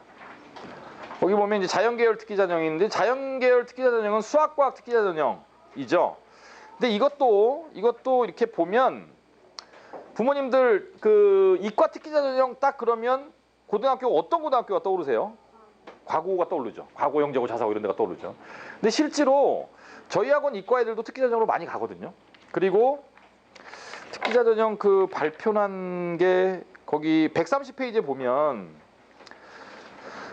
밑에 그래프가 있습니다. 거기 보시면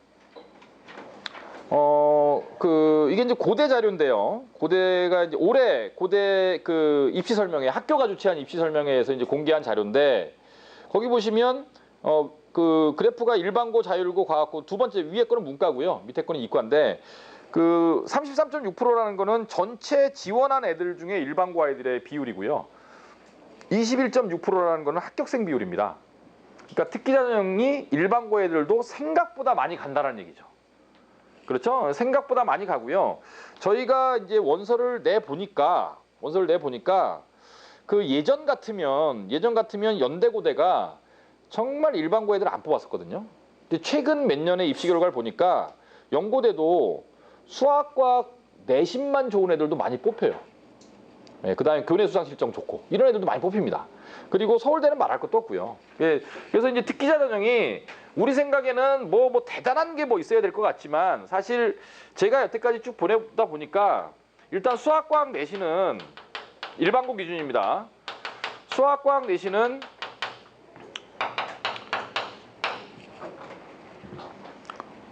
네, 1.0 조금 양보하면 뭐 1.05 뭐 한 1.0 몇? 예. 그러니까 거의 퍼펙트 하고 국영수가 내신이 국영수가 이제 수학과학이 이 정도니까 국어 영어는 뭐 한 1, 2등급 섞어서 대충 하면 1점대 내신 그 다음에 이제 그 수학과학으로 얼룩진 예, 수학과학 중심의 학생부. 이게 무슨 뜻이냐면 뭐 예를 들면 고등학교 가서 제일 받기 쉬운 상이 무슨 상이냐면 교과우수상이거든요. 그 과목 시험 잘 보면 상 주는 거예요. 교과우수상. 그래서 매 학기 수학과학은 교과우수상 받고 그 다음에 제가 아까 말씀드린 것처럼 교내 수학경시, 교내 물리경시, 교내 화학경시, 교내 생명과학경시, 교내 지구과학경시 골고루 상 받고 그 다음에 학교에서 보내는 수학과학 잘하는 아이들 뭐 거점 학교 이런 거 있으면 또 가고 학교 대표로 그 다음에 무슨 제가 아까 말씀드린 서울대 공대 캠프 이런 거 갔다 오고 그렇죠. 동아리도 이제 과학 동아리를 갖다가 본인이 이제 참여를 하면서 거기에서 혁혁한 성과를 만들어내고 뭐 하여튼 이 수학과학으로 얼룩진 예, 그런 학생부를 갖고 있으면 갖고 있고 거기다가 하나 더 있으면 이제 올림피아드가 있으면 최고인데 예, 강력한 외부의 비교과 예, 이런 거 있으면 거의 1단계는 통과하더라. 안 떨어지더라. 예, 저희 애들 보내보니까 예, 이게 없으면 예, 보통 부모님들 뭐 올림피아드는 뭐 학생부 쓸 수 없다 이렇게 알고 계시잖아요. 예, 제가 이거에 대해서 하도 이게 질문을 많이 받아갖고 근데 이상하게 그 제가 다른 고등학교에 이제 이런 그 입학 담당하는 진학부장 선생님들하고 얘기를 하다 보니까 교수분하고 얘기를 나눴대요. 교수분하고 얘기를 나눴는데 올림피아드 있어도 소용없어요. 이렇게 말하는 교수분들도 계신데 근데 실제로 보내보면 이게 있는 애들은 1단계 안 떨어집니다. 없는 애들은 1단계 떨어지고 그러니까 이게 없으면 붙거나 떨어지거나 근데 나머지 조건이 똑같은데 이게 있으면 1단계는 다 통과. 그러니까 안 시킬 수가 없는 거죠. 그리고 뭐 지금 단계에서 이런 그런 뭐예요? 뭐 물올이나 화올이나 이런 것들은 좀 어려운데 저희는 보통 지구과학, 천문 이런 것들을 하거든요. 근데 이런 것들은 좀 6개월에서 한 1년 정도만 공부를 하더라도 요번에도 지금 저희 아이들이 2차에 거의 10명 정도의 아이들이 올림피아드 참가하고 있습니다. 현재 수업이 진행 중이고요. 네, 2차 그 과제 수업. 그러니까 올림피아드가 뭐 1차는 서류거든요. 서류는 저희 아이들이 지금 2년 연속 100% 합격했어요. 서류는 자소서가 제일 중요한데 저희도 이거 하도 오래 하다 보니까 이제 노하우가 쌓여서 자소서 그 잘 쓰고 그다음에 그전 그 학년도 학생부를 내는데 그 저희 아이들 올해도 이제 100% 합격했습니다. 작년에도 100% 합격했고 1차는. 2차는 이제 과제가 인터넷 과제가 떨어져요. 인터넷 과제가 떨어지는데 그 인터넷 과제를 이제 그 수업을 통해서 이제 같이 토론하고 수업 듣고 써서 내면 되는 거죠. 그 다음에 이제 시험을 봅니다. 그게 3차고 거기까지 하면 끝입니다. 그래서 거기까지 통과하면 겨울에 이제 겨울학교라는 캠프에 들어가게 되고요. 캠프에 들어가면 상은 안 줘요. 그러니까 수상 실적은 아니에요, 이거는. 근데 보통 캠프에 선발하는 인원이 1년에 전국에서 20 몇 명 정도 뽑습니다. 네. 20 몇 명 정도 뽑으니까 잘하는 거죠. 전국에서 20 몇 명 안에 뽑힌 거니까. 그렇게 해서 이제 들어가면 거기 안에서 여러 가지 뭐 이렇게 활동을 하잖아요. 체험 활동을. 그런 체험 활동을 이제 학생부 이렇게 써주는 거죠. 뭐 어디 뭐 하여튼 방학 동안에 활동한 거니까 이게 수상 실적은 아니고 이런 식으로 가면 특기자는 1단계는 통과하더라. 그래서 그 요게 만약에 없다고 하더라도 요 나머지 것들이 되면 그 원서가 또 이 정도를 쓸 수 있는 애들은 보통 원서가 남는 애들도 많아요. 원서가 남는다는 것은 6장을 다 채우지 않는다는 거죠. 이해 가시죠? 무슨 얘기인지. 예, 뭐 좋은 대학만 가면 되는 거니까 밑에 대학은 안 쓰면 되는 거니까. 그래서 특기자 전형이 있는 대학도 거기 보시면 아까 그 우리가 뭐 내신 학생부 전형에서 볼 수 있는 대학보다 훨씬 고급이죠. 연대, 고대, 포스텍, 카이스트, 성대, 서강대, 이대 끝. 여기다가 하나 더 125페이지 지금 말씀드리고 있는 겁니다. 125페이지에 특기자 전형이 있는 대학들. 이게 다예요. 우리나라에 특기자 전형이 있는 대학은. 여기다가 아주대가 하나 더 있을 건데 아주대는 안 넣어놨네요. 아주대 하나 더 있고 서울대 있고 서울대는 종합전형이라고 얘기를 하지만 이과는 사실 특기자 전형에 가깝습니다. 이과는. 그래서 1단계에서 이제 서류를 보고 1단계에서 서류를 보고 서류 그다음에 이제 2단계 심층. 네, 요 문제가 이제 어떤 문제가 나오는지 이따 보여드리도록 하겠습니다. 그다음에 이제 네 번째 전형이 논술이죠. 논술 전형인데 논술은 그 내신 플러스 논술 플러스 논술 시험 플러스 이제 수능 최저 이렇게 되어 있습니다. 구조가. 그러니까 수능 최저는 조건이죠. 이 조건이 안 되면 아까 설명드렸던 것처럼 이제 오지 말란 얘기고요. 이 조건을 충족해야 된다는 얘기인데 논술 전형은 올해 조금 완화가 되긴 했지만 그래도 여전히 최저가 꽤 높은 편입니다. 수능을 꽤 잘해야 돼요. 꽤 잘해야 이제 그 논술 전형에 지원을 할 수가 있고요. 내신 플러스 논술이라고 되어 있지만 사실은 내신은 이게 몇 페이지냐면 90페이지 잠깐 열어보시면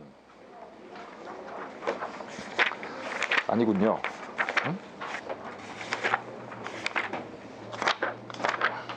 104페이지입니다. 죄송합니다. 104페이지 열어보시면 거기 제목이 이제 논술 전형에서의 내신 실질 반영률 이렇게 되어 있고요.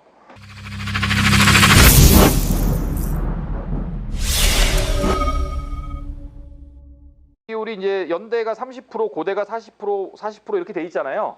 보통 이제 30%에서 50% 정도를 학생부를 반영한다라고 발표를 해요, 대학이.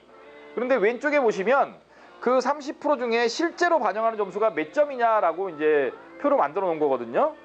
거기 보시면 그 석차 등급이 1등급이다. 이게 연대 건데 석차 등급이 1등급이다 그러면 20점 만점이고요. 그러니까 이 석차 등급은 평균 등급입니다. 국영수 사과의 평균 등급이 5월 1이면 20점 만점, 2.0이면 19.8점. 몇 점 차이 나죠? 0.2점. 3등급이면 19.6, 0.4점. 4등급이면은 19.4는 0.6점. 그렇죠? 근데 연대 오는 애 중에 4등급 이하가 있을까요? 학생부가. 잘 없겠죠? 예, 특히 이제 일반고 아이들은 잘 없습니다. 저희 학원에도 4등급 이하를 찾기는 굉장히 어려운데. 어려워요. 이런 애들 잘 없으니까. 그래서 사실은 뭐 30% 반영한다라고 돼 있고 교과 20% 반영한다고 돼 있지만 4등급까지 하더라도 0.6점 차이밖에 나지 않으니까 내신은 몇 프로라고 봐야 될까요? 0%라고 보는 게 맞겠죠. 네, 0%입니다. 내신 0%. 네, 이런 거죠. 그래서 내신은 0%다. 그렇죠? 보통 학생들한테 상담할 때는 그 한 4등급 정도까지만 맞아 그렇게 얘기를 합니다. 그러니까 이게 굉장히 상대적인 건데 아까 저희가 이제 학생부 봤을 때 봤지만 만약에 그 이 아이가 정시로 아까 제가 말씀드린 것처럼 한 경희대 정도를 갈 수 있는 아이예요. 뭐 국영수 등급 합이 뭐 5 이내예요. 5 이내. 국영수가 합이 5 이내인 아이인데 이 아이가 이제 3학년 1학기쯤 됐는데 학생부가 현재 뭐 2.8에서 뭐 한 3.5 이 사이에 있다. 이렇게 있는 거죠. 그럼 이 아이는 학생부로는 경희대를 못 가잖아요. 아까 보셨던 것처럼. 그렇죠? 설령 3학년 1학기에 오른다고 하더라도 2.8이 갑자기 1.몇이 될까요? 그런 일은 생기지 않죠. 그럼 이 아이는 내신은 어떻게 될까요? 버려야죠. 그래서 얘는 3학년 1학기 때 중간고사 기간에도 그냥 수능 공부합니다. 저희 학원 애들은. 접어. 그냥 불러서 야 이번 중간고사부터 접어. 네. 그러고 하는 거죠. 이게 접어가 나쁜 게 아니잖아요. 왜? 네 내신이 나쁜 게 아니라 네가 이걸로 가는 것보다 정시로 가면 이렇게 갈 수 있으니 저걸로 원서를 안 쓸 거니까 그럼 이런 애는 이제 원서를 어떻게 쓰죠? 논술 6장 쓰는 거예요. 지네들끼리 육논이라고 합니다. 육논이. 6장을 전부 다 논술로 쓰는 아이들. 육논파. 8층에 많이 있습니다. 주로 이제 미림 경문 이런 아이들이죠. 내신이 수능은 상당히 괜찮은데 수능은 다 이렇게 2자 근처에서 다 놓으니까 1, 2에서 다 왔다 갔다 하는데 내신은 뭐 3점대, 심지어 4점대도 있어요. 그런 애들은 의미가 없는 거예요. 처음에 그 중3 때 이제 상담할 때부터 보통 어머님들이 와 이렇게 그 동작고 어머님들은 경문을 안 좋아하는데 관악고 어머님들은 왜 이렇게 경문을 좋아하는지 경문을 보내시겠다고 뭔가 좀 있어 보이나 봐요. 조금만 가도. 그래서 그러면 제가 딱 말씀드리거든요. 얘가 이제 중학교 내신을 보니까 대략 한 15%, 경문 가면 얘가 잘하면 평균 등급이 한 3점대 나올 겁니다. 그럼 이 아이한테 학생부 전형은 없는 거니까 경문 보내시는 대신에 학생부 전형은 없다고 생각하고 보내세요. 이렇게 말을 해요. 그럼 알겠습니다. 그래도 보내겠습니다. 그리고 중간고사 못 보면 딱 와서 그래요. 도대체 학원을 몇 개월을 보냈는데 내신이 이게 뭐냐고. 내가 처음부터 얘기하지 않았냐고. 보내면 이렇게 좀 녹음해놔야 돼, 녹음. 근데 끝까지 미련을 못 버리니까 부모님들의 특징이에요. 이렇게 합의가 끝나고 난 다음에 다시 얘기를 뒤집기. 그런 거죠. 그래도. 예. 세상에 그래도가 어디 있습니까? 선택을 하는 거지. 뭐 그 아이가 뭐 성모나 난강을 갔으면 무조건 제가 뭐 2점대는 안 넘긴다. 1점대에서 분명히 맞을 수 있는 아이고, 예, 맞을 수 있는 아이고, 그러게 되면 나중에 이제 학생부 전형 보험을 들게 되니까 그게 더 좋은 전략이다. 경문가도 별것도 없다. 다니는 애들은 다 안다. 졸업하러 엄마한테 물어봐라. 뭐 그래도 갑니다. 아유, 이 동네는 친구들이 많아서 친구를 피해서 경문 가야 된다고. 예. 친구를 피해서 학생부 전형을 포기하는 거죠. 친구를 피하는 효과를 얻는 대신에 뭐 그런 하여튼 여러 가지 상담하다 보면 케이스들이 나오는데 어쨌든 그래서 이제 논술을 갖다가 6장을 쓸 수 있는 것도 이렇게 어찌 보면 꼭 나쁜 것만은 아니에요. 왜냐하면 저희들이 봐서 이렇게 논술 전형이 안 되겠다 싶으면 아무리 낮더라도 학생부를 씁니다. 경기권까지 가더라도 보험을 드는 거죠. 네, 보험을. 그러니까 뭐 잘하는 애들 같은 경우에 문제가 없지만 중위권 정도로 내려오면 논술 6장 쓸 수 있는 아이들이 그렇게 많지 않아요.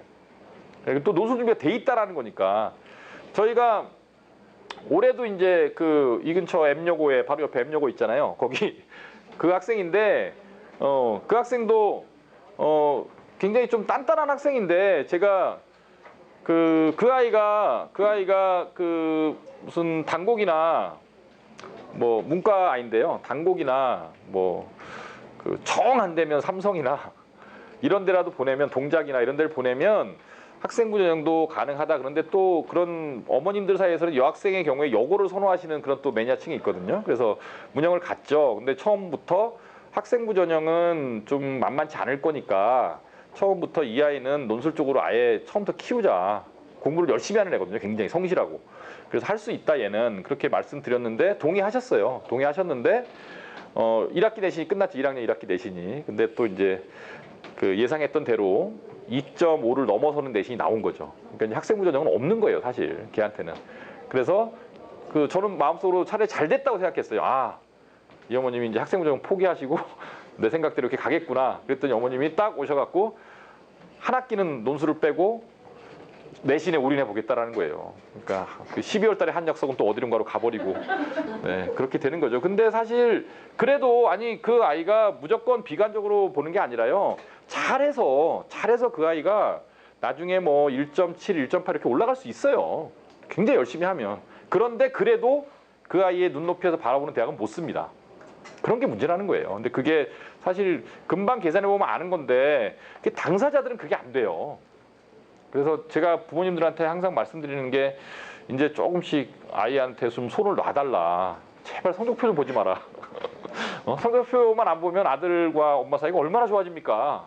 근데 이제 그걸 딱 펼쳐보는 순간 뭐 온갖 옆집 아이와의 비교와 아들 그동안 키워온 세월 동안 내가 투자했던 시간, 돈, 뭐 기대감 막 이런 게 막 교차하는 거잖아요. 그러면서 이제 감정적으로 변하게 되고 이런 거니까 좀 저희가 이렇게 그 쉽게 말씀드리지 않거든요.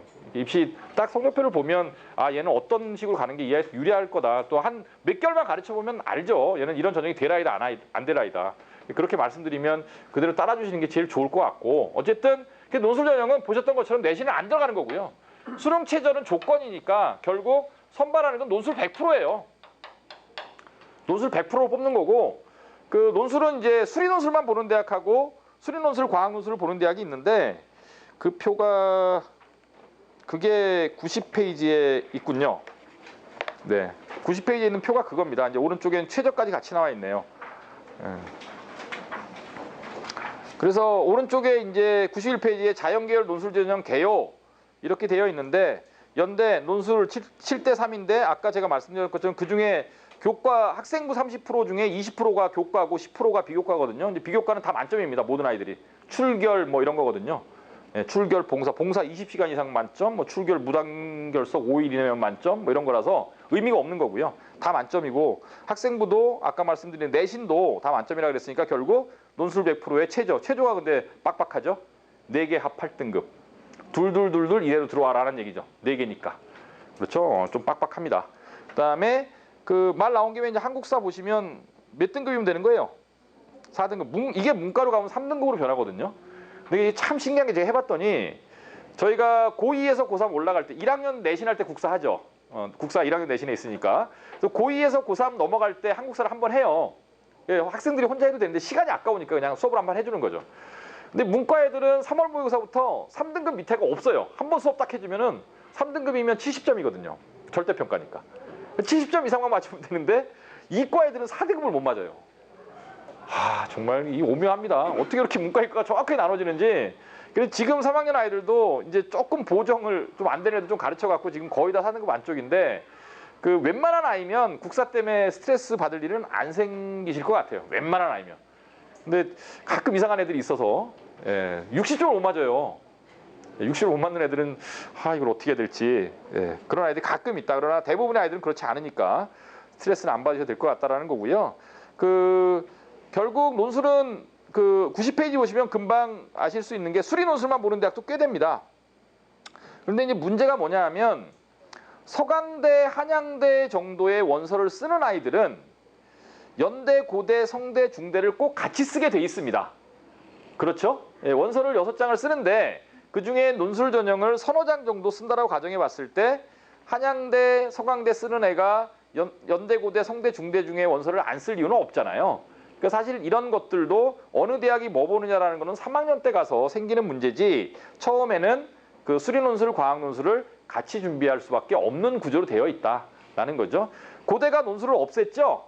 지금 고2 아이들부터 이제 논술이 없어지는데 고대가 논술을 없앴다라는 것도 사실은 의미가 없는 게 고대를 원래 쓰려고 했던 애들은 연대를 쓸 거거든요. 그렇죠? 그러니까 고대가 논술을 없애도 논술 준비를 어차피 해야 되는 거니까 이게 뭐 제도가 바뀐다고 해서 사실 우리가 공부하는 게 크게 바뀔 거는 없는 것 같습니다.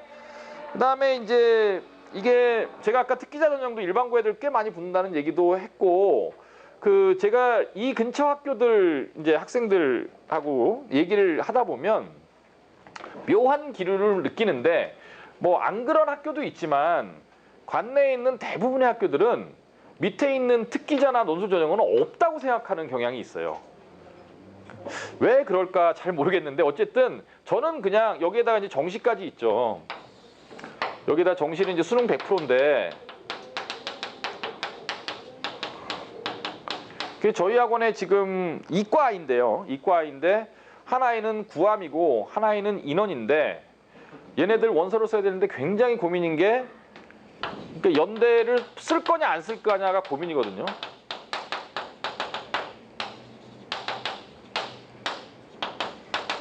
시간이 이렇게 돼 있습니다.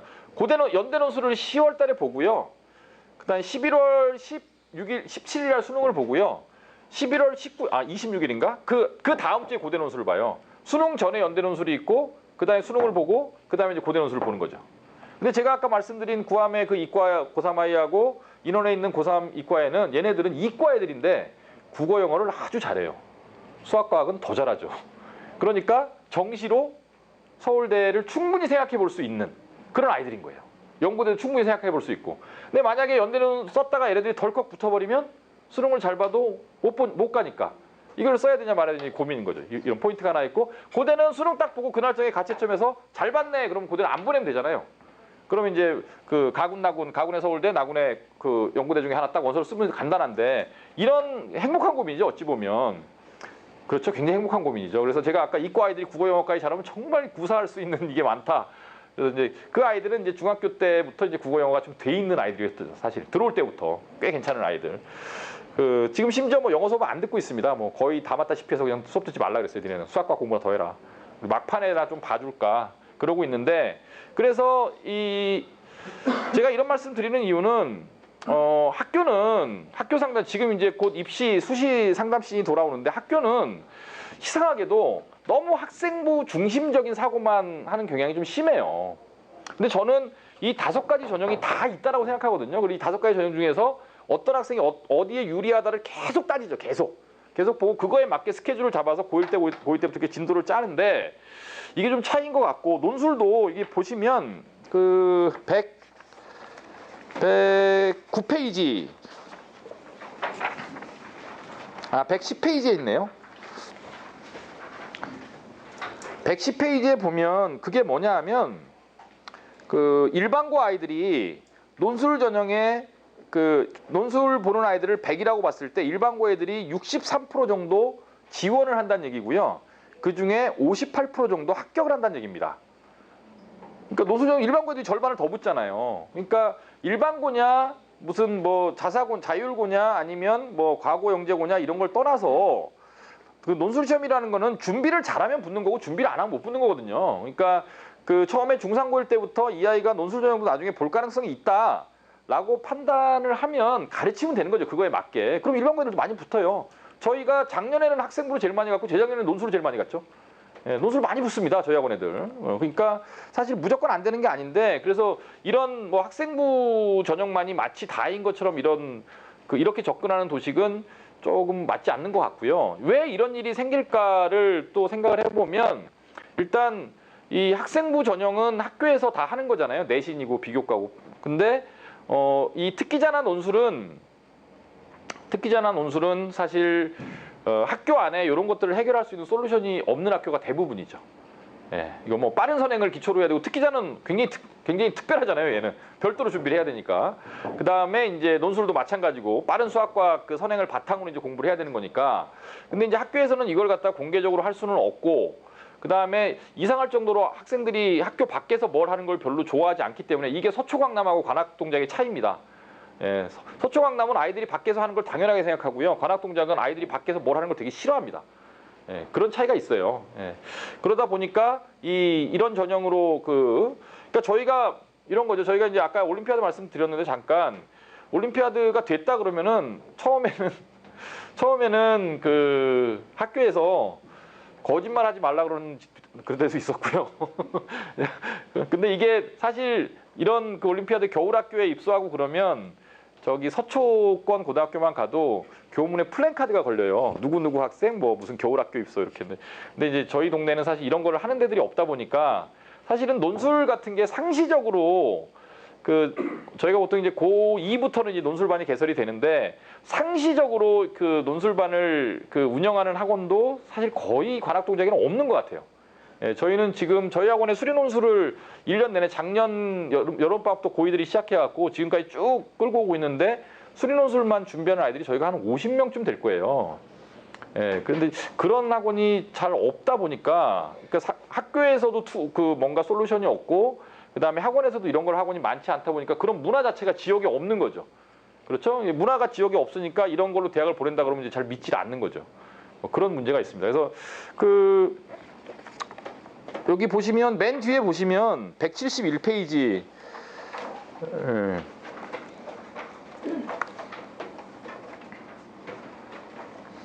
여기 보시면 그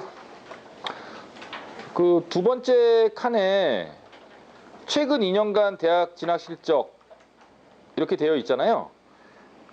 그래서 서울대는 논술 전형이 없어요. 서울대는 논술 전형이 없고 그 삼성고 고머식이라는 학생은 얘는 직윤으로 갔고, 근데 삼성고의 서머식이라는 학생은 정시로 갔고, 난강교의 엄머식이라는 학생은 서울대 일반 전형으로 갔고, 단곡고의 한머식이라는 학생도 서울대 일반 전형으로 갔습니다. 이 일반 전형이 특기자 전형이거든요.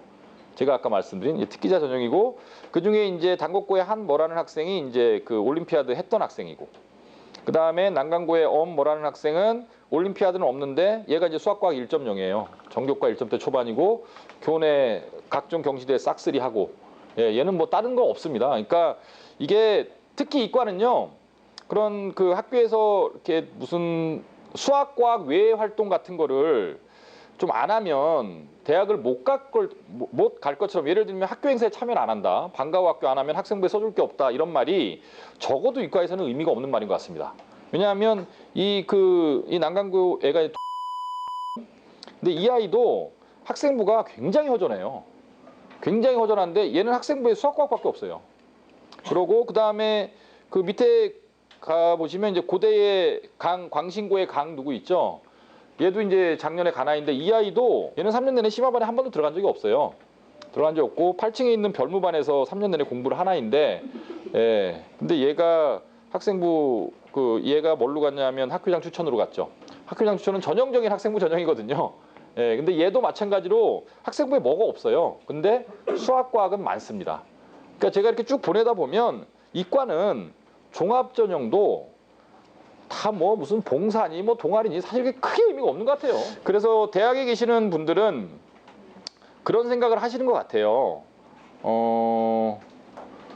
이과 아이들은 아무리 뭐 동아리 활동도 열심히 하고 무슨 봉사 활동도 열심히 하고 학교에 뭐 무슨 행사에 참여도 많이 하고 독서도 좋고 다 좋더라도 그래도 수학, 과학 잘하는 애가 제일 좋지. 예, 이런 생각을 하시는 것 같습니다. 예, 제가 이제 아이들을 보내고 느끼는 건데, 그 다음에 이제 그 밑에 있는 그 경문고의 박뭐는 얘는 뭘로 붙었을까요? 경문고니까. 얘는 학생부 아니, 얘는 그 저걸로 붙었습니다. 논술로 붙었고, 그 다음에 그 쭉 있죠. 거기에 뭐 골고루, 예, 참범이도 논술로 붙었죠. 예, 그 다음에 그 광신고 아이도 그렇고, 그 다음에 저 뒤에 동작구의 뭐 그 아이도 논술로 붙었고, 그 다음에 이제 밑에 그 고대도 그 난강고의 김무준이라고 있잖아요. 걔도 학교장 추천, 얘도 비교과 없어요. 교내 비교과 별로 없는데 뭐 얘도 이제 별만에 3년 동안 공부했던 애고, 그 다음에 광신고의 뭐 얘도 이제 논술로 붙었고. 그러니까 저희는 제가 이거를 왜 설명을 이렇게 좀 상위권 애들 중심으로 드리냐면 학생부 전형도 있고 특기 전형도 있고 논술 전형도 있고 정시도 있다. 합격생 중에. 그러니까 한 가지 전형으로만, 한두 가지 전형으로만 애들을 갖다 보내는 거는 결코 옳은 방법이 아니다. 이런 말씀을 드리려고 하는 거예요. 이해 가시죠? 무슨 얘기인지. 예, 그렇습니다. 아이들마다. 그래서 이제 이 그 5가지, 4가지 전형에 관해서 수시에 관해서 설명을 드렸고, 정시는 뭐 쉽죠? 정시는 수능 100%인데, 정시는 일단 뭐 다들 아시는 거지만, 당연히 수학과학이 중요합니다. 그래서 보통 대학들마다 수학과학, 뭐 영어, 국어 이렇게 있으면 뭐 25, 25, 뭐 25, 25 이렇게 반영 비율이에요. 이렇게 하는 대학도 있고요. 보통은 30, 30, 20, 20 이렇게 하는 대학도 있었는데 지금 변수가 생긴 게 영어가 뭘로 바뀌었어요, 이게? 예, 절대평가로 바뀌었죠. 영어가 그 지금 현재 고2 아이들부터 절대평가로 바뀌는데 영어를 그 절대평가로 바뀌면서 대학들이 반영하는 방식은 발표를 했어요, 지금 대학들이 다. 근데 아직 통일이 안 됐습니다. 그래서 어떤 대학은 1등급하고 2등급 차이가 거의 안 나요. 1등급을 맞으나 2등급을 맞으나. 그리고 어떤 대학은 1등급하고 2등급 차이가 꽤 나서 그 대학은 그 1등급이 아니면 오지 말라라는 뜻으로 해석이 되는데 1등급이 몇 점인지 아시잖아요. 90점입니다. 90점. 100에서 90. 그게 1등급이고 그 다음에 이제 89부터 80 이게 2등급이거든요. 1등급 아니면 2등급이겠죠. 그러면 이 점수가 어느 정도에 해당하느냐 하면 이게 현재의 수능 등급으로 얘기해서 1등급, 2등급, 그 다음에 3등급 때 초반까지가 다 1등급으로 바뀐다는 얘기고, 그러니까 사실 웬만한 애들은 좀만 하면 다 1등급 받을 수 있다는 얘기죠. 그렇죠? 좀만 하면. 근데 그 좀이 안 되는 애들이 있는데 이게 저는 어떻게 생각하냐면 저희 학원 아이들은 고2 때까지 그 고3 모의고사 중심으로 한 93, 4점 정도를 다 맞춰놔야겠다. 왜냐하면 그 영어를 잘하는 애들은 고3 때 영어에 대한 부담이 없을 거잖아요. 이게 국어 영어 모의고사는 또 이게 장점이 뭐냐면 한 번 1, 2등급 때 올라가면 잘 안 떨어집니다. 국어도 마찬가지고. 올라가기가 어려워서 그렇지. 그래서 2학년 때 어쨌든 고1 때 되면 더 좋고요. 고2 정도에 1등급 안쪽으로 넣어놓자. 넣어놓고 관리만 쭉 하다가 이제 영어 수업은 이제 안 하거나 아니면 모의고사 관리만 하거나 이 정도 하면 제일 좋은 거죠. 그러니 고등학교 3학년 때 나머지 수능에 집중할 수 있으니까. 편해진 측면이 있고 거꾸로 이게 안 되는 애들, 이 밑에 애들은 이제 엄청난 스트레스를 받을 수밖에 없는 그런 구조로 되어 있고요. 그 다음에 이제 영어가 이렇게 되면서 국어 비중이 확 늘어나죠. 그렇죠? 그렇죠? 영어가 이제 최저로서의 기능도 제대로 못하는 상황이 돼버리면 결국 수학과학, 국어 이 3개 중에서 맞춰야 되는데 수학과학만 갖고 안 되는 아이들은 국어를 갖다가 보험으로 가져갈 수 있으면 정말 좋거든요. 최저 맞출 때도. 그래서 국어도. 근데 저희 애들이 그 이과 애들이 영어보다 국어를 훨씬 잘해요. 그러니까 그 이유가 뭐냐 하면 저희 학원 프로그램 자체가 고1 때부터 이과 가는 애들은 굉장히 수학과학을 많이 할 수밖에 없게끔 시간표가 짜져 있어요. 그리고 과제도 국어, 영어 그 과제에 비해서 수학과학 과제가 훨씬 더 많고 저희 학원 프로그램이 다 그렇게 짜져 있다 보니까 이과 애들은 그러다 보니까 애들이 국어, 영어 공부를 잘 못하는데 상대적으로 국어는 좀 시간을 조금만 투자해도 등급이 나올 수 있는 과목인 것 같아요. 꾸준히만 하면. 근데 영어는 사실 어렸을 때부터 가르쳐 보시겠지만 수학만큼 투자를 해야 점수가 나오지, 안 그러면 투자가 안 나오거든요. 그러니까 이과 애들한테는 굉장히 좀 좋은 기회입니다. 영어에 좀 자신이 없는 애들한테는 국어, 수학, 과학만 이렇게 막판에 그 시간을 쓸 수 있도록 영어가 절대평가로 바뀌어졌다는 건 굉장히 좋은 거고요.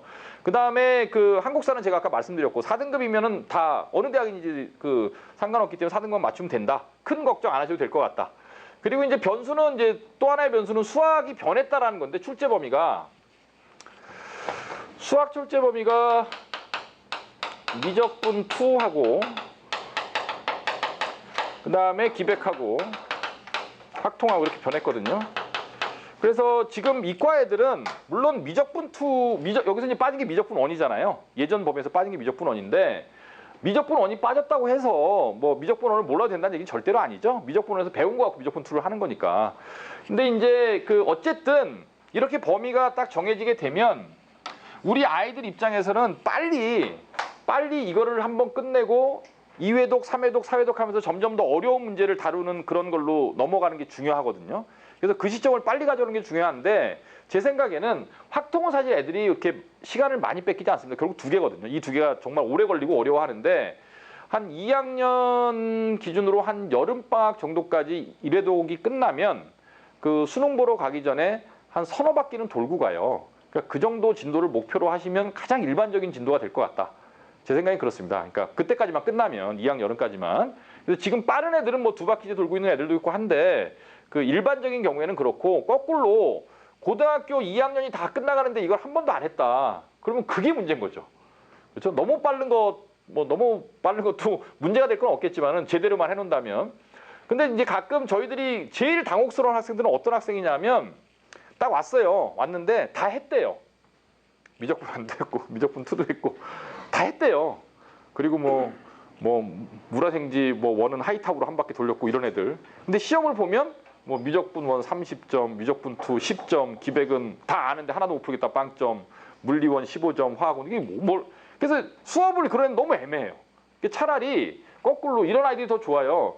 이렇게 다 안 하는데도 미적분 1까지만 했는데 미적분 1이 한 70점 정도, 60, 70점만 나오면 그런 애들은 미적분 1 심화하고 미적분 2 처음부터 들어가면 되잖아요. 근데 애매하게 한 것도 아니고 안 한 것도 아니고 그렇게 오는 아이들 굉장히 피곤하고 과학도 마찬가지입니다. 이제 물화생기가 다 있는데 그 물화생기 다 할 필요 없어요. 한 과목이라도 좀 이렇게 제대로 해갖고 오면 좀 가르치기가 편한데 그 보통 그 아이들이 특히 중학교 단계에서 좀 특별한 고등학교를 준비하고 이랬던 애들이 좀 그런 경우가 굉장히 많은데 이런 일이 또 왜 생길까를 제가 이렇게 고민을 해봤어요.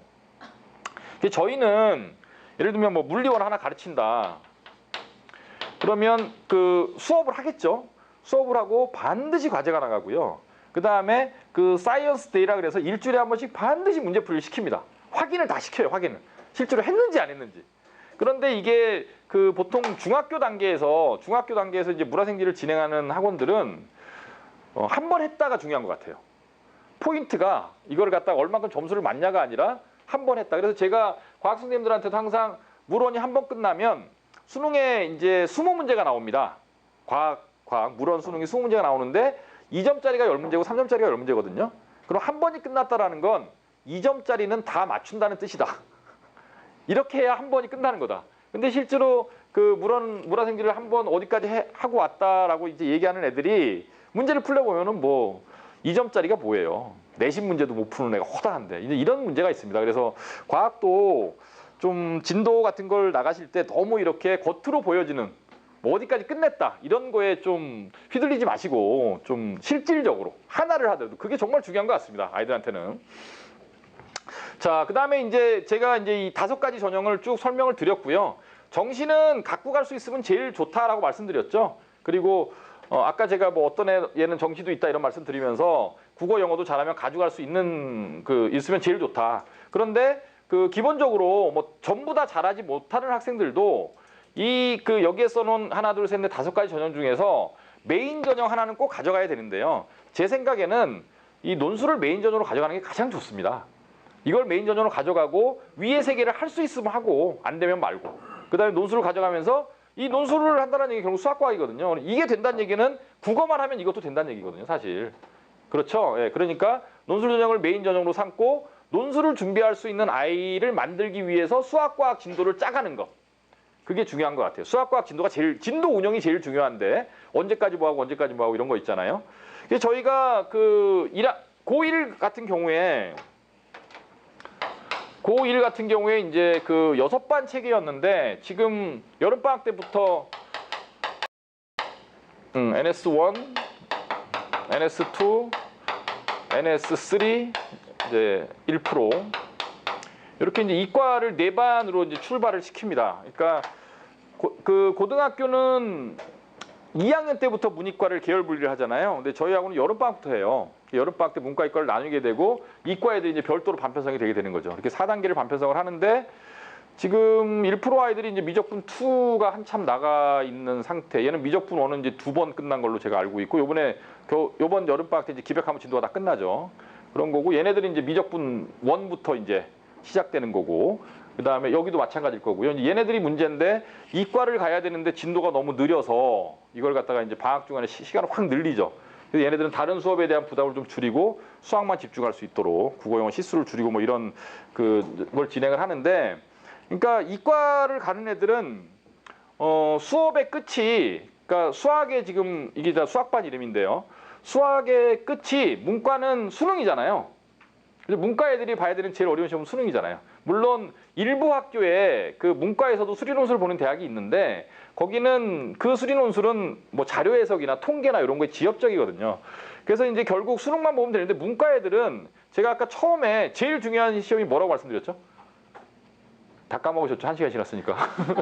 네, 이 전형요소 중에 제일 중요한 게 뭐라고 말씀드렸어요? 대학별고사라고 말씀드렸잖아요. 그래서 이과 애들은 수학의 끝이 수능이 아니라는 거예요. 걔네들이 이제 수학의 끝은 그 대학별고사인데 문제를 제가 샘플 한번 보여드리겠습니다. 뭐 별로 기분은 안 좋아하실 것 같은데 왜 주말 저녁에 불러갖고 어려운 문제를 풀게 해. 뭐 이런 59페이지. 59페이지를 펴보시면 그러니까 수학이 내신 수학이 있고요.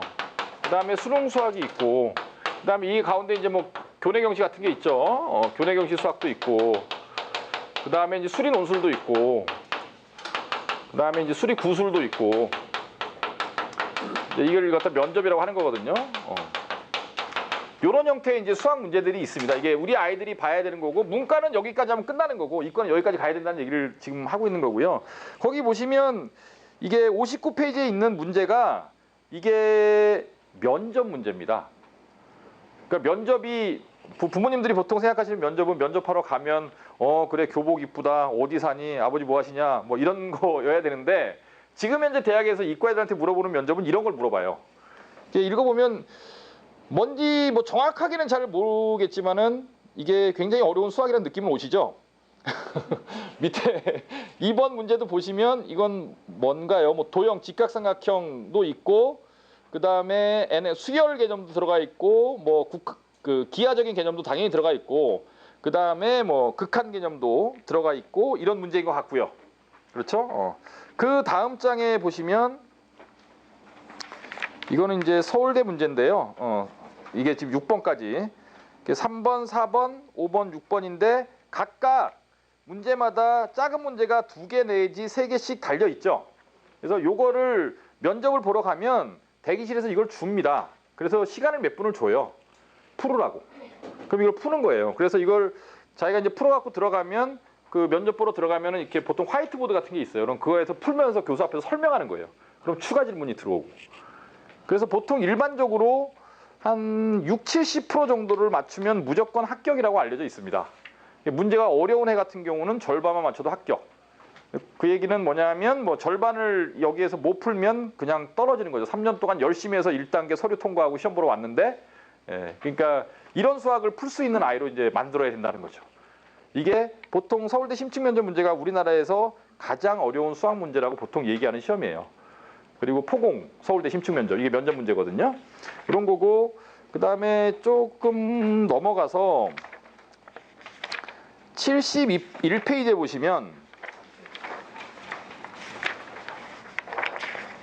이거는 이제 고대 문제인데 그러니까 고대도 제가 아까 말씀드렸던 것처럼 매번 이렇게 나오는 게 아니고요. 어떤 애는 이렇게 나오고 어떤 애는 그냥 수학 문제를 물어본 적도 있었어요. 해마다 다릅니다. 근데 그 71페이지 이과 문제예요. 보시면 제시문을 줍니다. 이게 여기서부터 좀 복잡해지는데 지금 우리가 이과 애들이에요. 머릿속에 이과 가는 아들을 떠올려 보세요. 우리 아이가 이 글을 읽고 이런 생각을 할 수 있을까? 자, 부적응자, 반항자, 사고뭉치들, 네모난 구멍에 막힌 둥근 말뜻과 같은 이들. 세상을 다르게 보는 사람들, 그들은 규칙을 싫어합니다. 현실에 안주하는 것을 원하지 않습니다. 당신은 그들의 말을 인용할 수도 있고 그들에게 동의하지 않을 수도 있습니다. 당신이 할 수 없는 한 가지는 그들을 무시하는 것입니다. 나번 제시문은 무인 자동차는 운전자의 조작 없이도 스스로 도로 상황을 파악해 목적지에 도착할 수 있는 자동차이다. 무인 자동차에는 유리창 안쪽에 도로 표지판 인식이 가능한 영상 카메라와 위성 위치 확인 시스템, GPS 등의 장치가 장착된다. 자동차 지붕에 레이저 스캐너가 부착되어 있어서 고속 주행 시에 차간 거리를 조정하거나 도로 차선 등을 인식할 수 있다. 다번 제시문은 이제 자연현상 중에 어떤 현상은 뉴턴의 만류의 법칙이나 아인슈타인의 상대성 이론처럼 수학 방정식으로 표현될 수 있다. 1번은 쉽습니다. 그래서 가에서 묘사된 특성을 가진 인물의 예를 수학 및 자연과학에서 하나 들고 그의 업적을 설명하라. 그러면 뭐 그런 사람들 뭐 많이 있잖아요. 무슨 코페르니쿠스니 갈릴레이니 뭐 이런 사람들 많이 있잖아요. 그런 사람들 좀 약간 기존의 패러다임하고 다른 수학과학적 생각을 해서 유명해진 사람들, 그런 사람의 예를 들면 되는 거고, 이제 2번부터 이제 골치 아파지는 거죠. 가에서 묘사된 특징이 지금 해당 학생이 지원한 전공 분야에서 연구자가 갖춰야 될 태도로서 어떤 장단점을 갖는지를 설명해라. 이거는 거의 문과 면접과 유사하죠. 그렇죠? 문과 면접과 유사하고, 그 다음에 만약 지원자가 제시문 나에서 소개된 무인 자동차의 운행 프로그램을 만든다면 아래와 같은 상황에서 우선순위를 어떻게 설정할지 설명해라. 상황이 뭐냐면 행인을 이제 행인과 부딪힐 수밖에 없는 상황인데 부딪히지 않으면 차 안에 있는 사람이 다친다. 선택을 하라는 얘기죠. 이런 경우. 그 다음에 사회현상을 기술할 때 수학식을 이용하는 것이 효과적이냐 그렇지 않느냐를 다의 기인해서 설명해봐라. 이런 문제가 나오고, 그 다음 페이지는 이제 똑같은 시험을, 이게 고대 학교장 추천 문제였어요. 작년. 똑같은 시험을 오후에, 오전 조와 오후 조가 있거든요. 애들이 많으니까. 오후 조 애들한테는 훨씬 더 이제 수학적인 거죠. 수학적인 기대값을 따지는 문제입니다. 이거는 이제 확률 통계에서 나오는 기대값을 통계에서 나오는 거죠. 기대값을 따지는 그런 문제와 그에 대한 이해를 설명해라라는 문제가 나왔고, 그다음에 이제 74페이지, 75페이지에 보시면 이거는 고대 또 하나의 학생부 종합 전형인 융합인재 전형의 기출 문제예요. 그래서 아까 이제 학교장 추천에서 보신 것처럼 제시문을 쫙 줘요. 가, 나, 다라 제시문을 주고, 가는 수학에 관한 제시문이고요. 나는 사회 구성에 관한 뭐 사회문화 지문에나 등장할 듯한 그런 제시문이고, 근데 다도 이제 그런 제시문인데, 이거는 이제 과학책의 생명과학 원의 맨 앞에 나오는 그런 서론 정도에 해당하는 그런 제시문입니다. 이런 것들을 갖다가 나, 다를 수학에 빗대어서 표현해봐라라는 그런 식의 문제였습니다. 이과 애들은 오히려 풀어라 그러면 쉬운데요. 이런 문제를 내면 굉장히 어려워합니다. 그렇겠죠? 예, 굉장히 어려워합니다. 그 다음에 95페이지에는 이제 특기자 문제가 있는데, 논술 문제가 있군요. 논술 문제가 있는데, 95페이지의 논술 문제는 작년 이제 연대 문제죠. 여기 보시면 제시문이 이렇게 가나다로 나오고 또 문제가 4개가 달려 있죠. 제시문 2에 또 뭐가 하나 조건이 나오고 밑에 문제가 4개가 달려 있죠. 그렇죠? 그러니까 이게 이 문제는 뭐랑 비슷하냐면 형식적인 차원에서는 아까 서울대 면접 문제랑 되게 비슷하죠. 그죠? 큰 거를 주고 밑에 이제 지금 문제를 이렇게 4개 주는 형태. 이게 이제 논술 문제고, 한 페이지 넘기시면 이제 물리 논술 문제가 나옵니다. 물리 논술 문제, 연대는 물화생지 중에 하나 선택하는 학교거든요. 그래서 이제 4가지 논술 문제를 갖다가 하나씩 이렇게 실어놓고 있고, 그러니까 이게 아까 제가 말씀드렸던 것처럼 그냥 단순히 학교에서 물원 한번, 물투 한번 수업 들었더라고 절대로 풀 수는 없어요. 훈련을 하지 않으면 절대로 풀 수 없는 문제가 나오고요. 그다음에 그런가요? 127페이지는 이제 특기자 전형입니다. 제가 이제 학생부 전형, 아까 고대 학교장 추천은 이제 주로 학생부 교과에 해당하는 전형이고, 그다음에 서울대 일반 전형은 종합 전형에 해당하는 거고, 좀 약간 논술 전형에서 문제를 보셨고, 지금 127페이지에 나와 있는 건 연대 특기자 전형이죠. 예. 연대 특기자 전형은 수학 문제죠. 그렇죠? 행렬과 수열을 응용한 이제 수학 문제입니다. 그 다음에 다음 페이지에 있는 문제도 이제 수학 문제죠. 그냥 수학 문제. 여튼 이런 형태의 굉장히 어려운 수학 문제가 출제가 되고 있다. 그래서 마지막에 이런 문제를 풀 수 있는 아이로 만들어야 되는데 이런 문제를 아이들이 그냥 이론만 안다고 절대 풀 수 없고 훈련을 해야 될 거잖아요. 근데 훈련을 시작하는 시점이 언제냐는 거예요, 제 얘기는. 그래서 훈련을 시작하는 시점이 요거를 갖다가 시작하는 시점이 이게 고3 10월에 시험을 보니까 고3 10월에 시험을 보게 되니까 고2 겨울에 시작한다. 그럼 이제 한 학기가 있습니다. 이제 10월이니까 이제 형식적으로는 9개월 정도가 있는데요. 근데 이제 고등학교 3학년 1학기 내신은 아직 그 내신이 반영이 되니까 들어가니까 수시에 들어가니까 적어도 이 3학년 1학기 중에 한 4주 정도는 빼야 되잖아요. 4주 정도를 뺀다 그러면은 대략 8개월 정도의 시간이 있습니다. 고2 겨울방학 때 수리논술을 시작한다라는 그러면 8개월 동안 한 주에 주 1회 수업을 한다 그러면 이제 4회 정도 8개월 동안 주 4회 이렇게 주 4회가 아니라 월 4회 정도 수업을 한다 그러면 대략 32번 정도의 수업을 할 수 있겠죠. 근데 이제 32번 정도 수업을 하는데 한 번 할 때마다 보통 서너 시간씩 하거든요. 그러면 이게 문제가 보시면 아시겠지만 이거 한 문제 푸는데 이게 10분, 20분에 풀 수 있는 문제가 아니잖아요. 한 문제를 애들이 풀고 해설을 하는데 어떤 문제는 2시간도 걸려요. 그러니까 한 번 수업을 한다 그래도 사실 적게 푸는 날은 2문제밖에 못 풀고요. 많이 푸는 날은 서너 문제 푸는 거거든요. 그러니까 이 30번 수업을 한다 그래도 3문제 푸는 날은 100문제밖에 못 풀어요. 이 100문제가 많은 게 아닙니다, 절대. 그러니까 이러다 보니까 사실 조금 더 괜찮은 아이들은 좀 이 공부를 좀 빨리 할 수 있는 아이들은 요 시기를 좀 당기는 게 좋은데 이게 이제 고2 여름이죠. 한 학기를 더 벌자라는 거죠, 한 학기를. 그래서 좀 잘하는 애들은 이때부터 이런 류의 뭐 면접을 보게 되든 아니면 논술을 보게 되든 이런 류의 수학을 해야 되는 애들을 이때부터 시작하는 거고 조금 늦은 아이들이 이제 고2 겨울에 시작하는 거고 이렇게 해서 쭉 끌고 가는 거죠. 지금 7월 달이잖아요. 그럼 이제 곧 수시잖아요. 그래서 요번 여름방학부터 우리 고3 애들은 수리논술을 이걸 곱하기 2를 합니다. 주 2회로 바꿔요. 그러니까 4시간짜리 수업을 일주일에 2번을 한다는 얘기죠. 지금부터는 완전 실전이죠. 맨날 쓰고 첨삭하고 맨날 쓰고 첨삭하고 시뮬레이션 면접하는 거 저희들이 찍어갖고 대답 제대로 하는지 못하는지 앞에서 이렇게 설명하는 거 이런 이제 훈련을 이제 여름부터 시작하는 겁니다. 이렇게 해야 실제로 시험장에 가서 뭐라도 쓰고 나오고 자신 있게 대답하고 나오고 이제 그런 애들로 만들어지는 거죠. 정말 만만치 않아요, 이과는. 수학은 이렇고요. 과학을 좀 말씀드릴게요. 짧게. 오늘 생각보다 시간이 많이 걸렸는데 과학은 고1 과학이 있고 그다음에 이제 물, 원, 화, 원, 생원, 지원. 이게 저희가 이제 보통 중3 겨울이나 뭐 중3 여름, 중3 겨울 이때부터 이제 출발하는 이런 컬입니다. 이렇게 쭉 이건 내신만 쭉 가다가 이제 끝나고요. 내신이 끝나는 시점에 끝나겠죠. 이게 물화생지는 보통은 2회독을 진행합니다. 2회독. 그러니까 2회독을 진행을 하는데 이 2회독의 이제 종료 시점이 2번씩 하는 거죠. 종료 시점이 어떤 애들은 고2 3월이고요. 어떤 애들은 고2 7월이고요. 그렇죠? 뭐 2회독을 아예 못하는 애들도 있고. 이제 왜 그 2회독이라고 말씀드리냐면 물원, 화원, 생원, 지원 정도를 2번 보게 되는 요런 게 뭐냐면 이게 내신 준비. 그다음에 이제 교내, 실적을 위해서 이제 2바퀴 정도를 보는 거예요. 그 다음에는 과목 수를 줄입니다. 과목 수를 이제 어떻게 줄이냐면 이 다음부터 수능 선택 뭐 할 거냐.